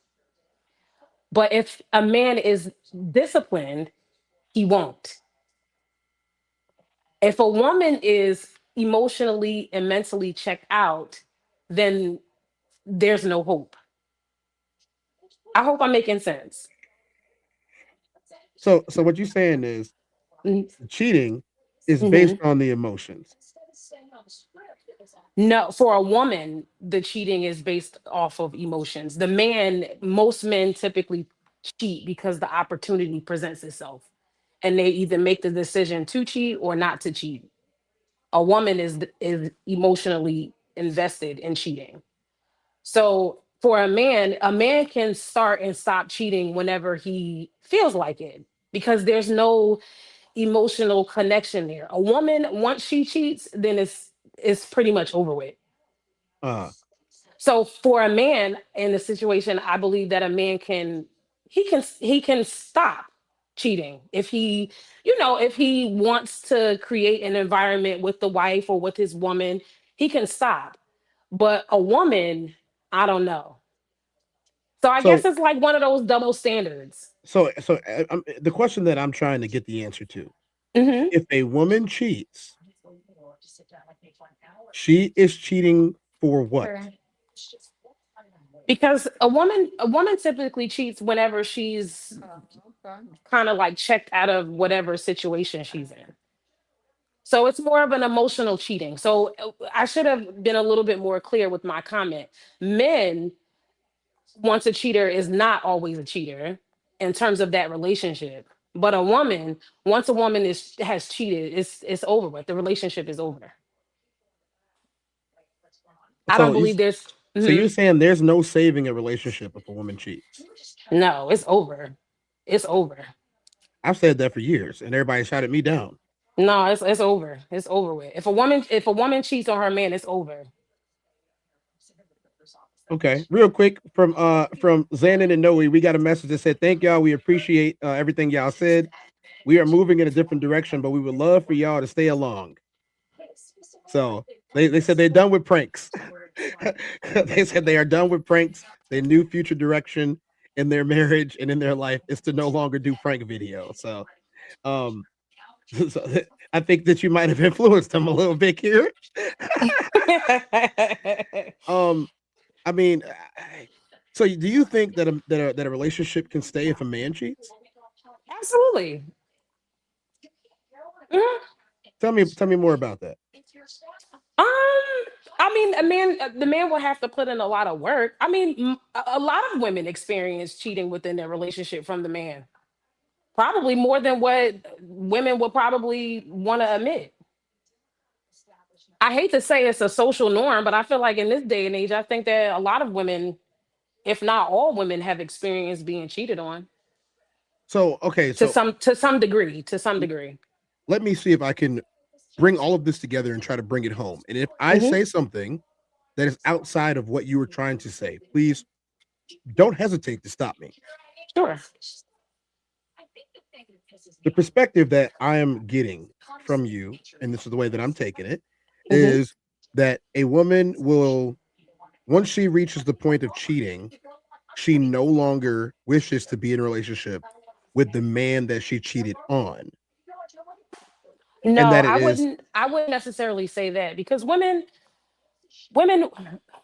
we think we think a little bit further than men in terms of like the way that we move, like strategically. A woman could stay with a man because some kind of way she's benefiting from that relationship, but it's over in her mind. Like she's there just to kind of like, her life is comfortable. But for the most part, it's over. Like if it's over. Like she doesn't really have much of a. She doesn't respect him. She doesn't have much of a emotional connection to him. Like she's just there to make her like life easier, basically. okay. Yeah. So, do you think that men cheat for the same reason? No, because most men don't think. A lot of men don't think. They don't think about why they're cheating. It's just that opportunity presents itself, and then it's like, oh, okay, I'm gonna take the opportunity because the time and the place matched. A lot of men don't really think for. They don't. Some men don't think past their. They don't. They don't think. They think with their little head, not their big head. Put it that way. Okay. Yeah. Rigid says just skip the primal parts in every person. I guess is non-existent now. Rigid believes that it's just biological. No, I don't. I don't. I don't believe that every. I don't believe that every man cheats either. I believe that most people have experienced cheating in their life to some degree, but that doesn't necessarily mean that every man cheats or everyone cheats. I've never cheated. I like to say that You some know of what I us are mean? selective and that we don't do it because we're selective. It's not necessarily a moral thing. It's more of a selective thing. You know what I'm saying? Like we're not doing it Yeah. because we don't want to. Because let's Wait, face the fact, say I was going to say that one more time. the men that don't cheat, there's two types of men that don't cheat. They're the men that can't afford to cheat, and they're the men that simply don't want to because they value themselves. You got to think about it this way. I'm a firm believer that y'all only like 11 guys, right? I'm a firm believer y'all like 11 guys and that's it, and everybody else is left out. The the one he has a pick of a lot, but he chooses not to cheat because he don't want the rest of everybody else. But he already knows he's one of the 11. He understands that.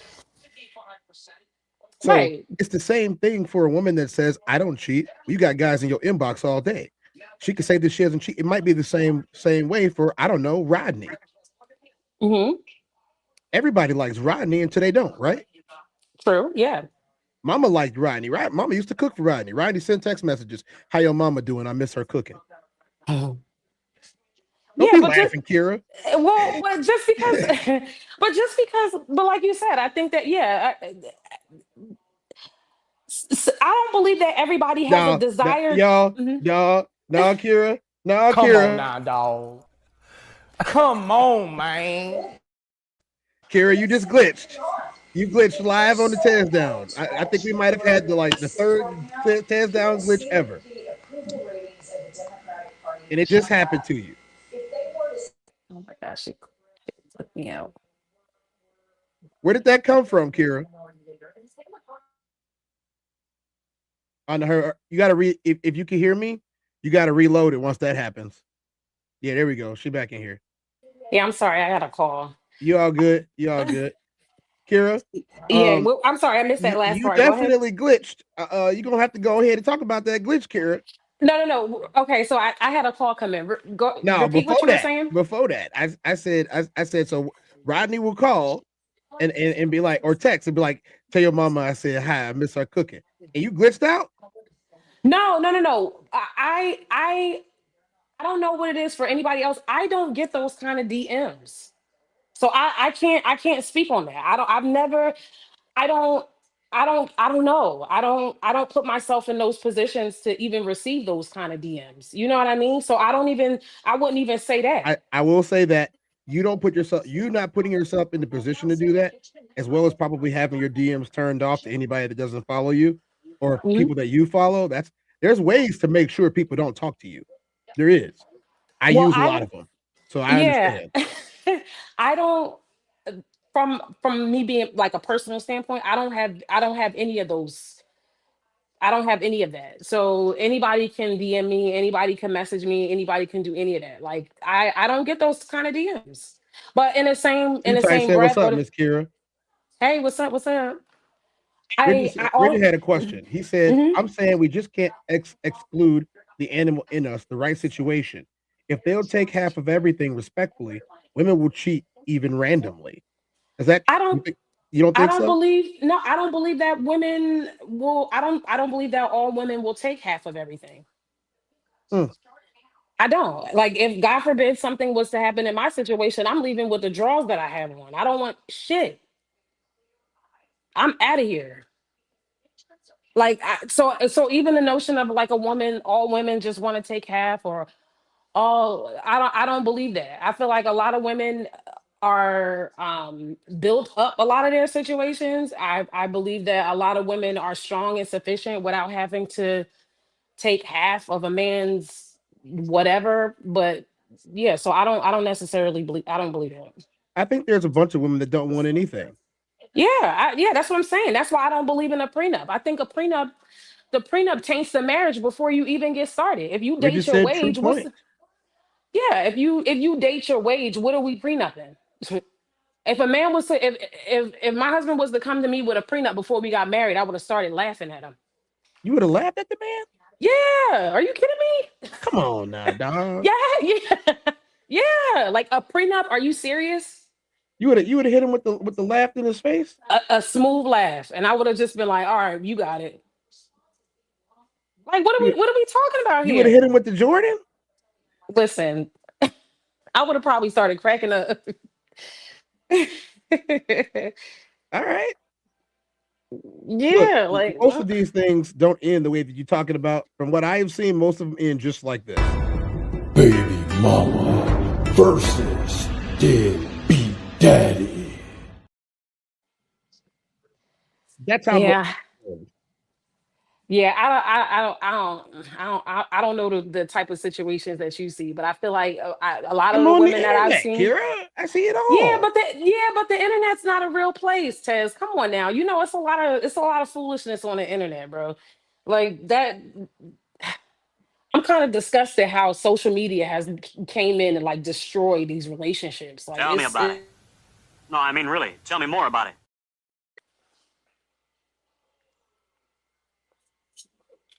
I'm disgusted with you too. Not you. I'm disgusted with it too. Yeah. Yeah. Yeah. You know, it just makes you want to scream, don't it? Yeah, and most of the time, the people giving relationship advice, they're never in a relationship. So it's like people are giving advice to people who can't even sustain a long-term relationship. It's No, like, they what never are we talking are. about? You know what, Kira? I think that what we're gonna need to do is we're gonna need to bring you back. You know, whether it be me, whether it be the royal we, or whether it be on the human experience, we will need to bring you back and have some more conversation about this. So you should probably get with me and Classic, or me or Classic, and try to make something happen. Sounds good. Why you ain't say nothing? I'm only gonna do this once. You always knew I made Don't worry, we're not off the air yet. Why you ain't say nothing? You believed in me the whole time, for real? Yeah. I couldn't tell. You was around me from the beginning. Why you ain't say nothing? Why you ain't say nothing? Seen them hard times couldn't kill me. Why you ain't say nothing? Why you ain't say nothing? Stages I'm on getting bigger. Now you wanna say something. Been watching my story all winter. Why you ain't say nothing? Why you ain't say nothing? Why you ain't say nothing? Why you ain't call? Why you ain't say nothing? Why you ain't say nothing? You was around me from the beginning. Why you ain't say nothing? Stages I'm on getting bigger. Now you wanna say something. Put that on my soul. If you guys didn't know, we have a show coming up. Kira, did you know that? Absolutely, I'll be there. Kira will be there at the Singles and Soulmates tour on June the 6th, 2026 in Columbus, Georgia at the Hideaway Lounge. Make sure you guys screenshot this and get your tickets. Make sure you guys tap in with the rest of the Raw Society Coalition. Make sure you guys tap in with the rest of the Ben Podcast members that have showed up and what they're doing. They're done for the day though, but you can catch it. They did sit at the dinner tables today, which I do that show sometimes with them too. But we had some business to handle today, and we did that business to handle today. Did we, Kira? Absolutely. Kira, do you know what I always tell these people before I get up out of here? What you say, Tez? I always tell them, I am Tez, I'm 24. This has been the TezDown, and I'll catch you in another 24. Thank you for coming on today, Kira. I appreciate it. Absolutely. Anytime. See y'all later. Have a good one.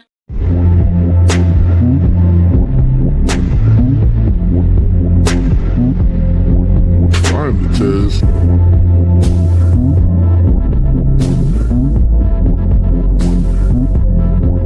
I'm the Tez. Welcome to the TezDown.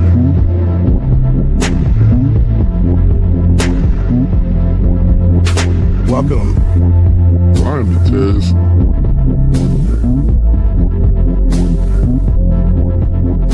Mic check 1 2. Welcome.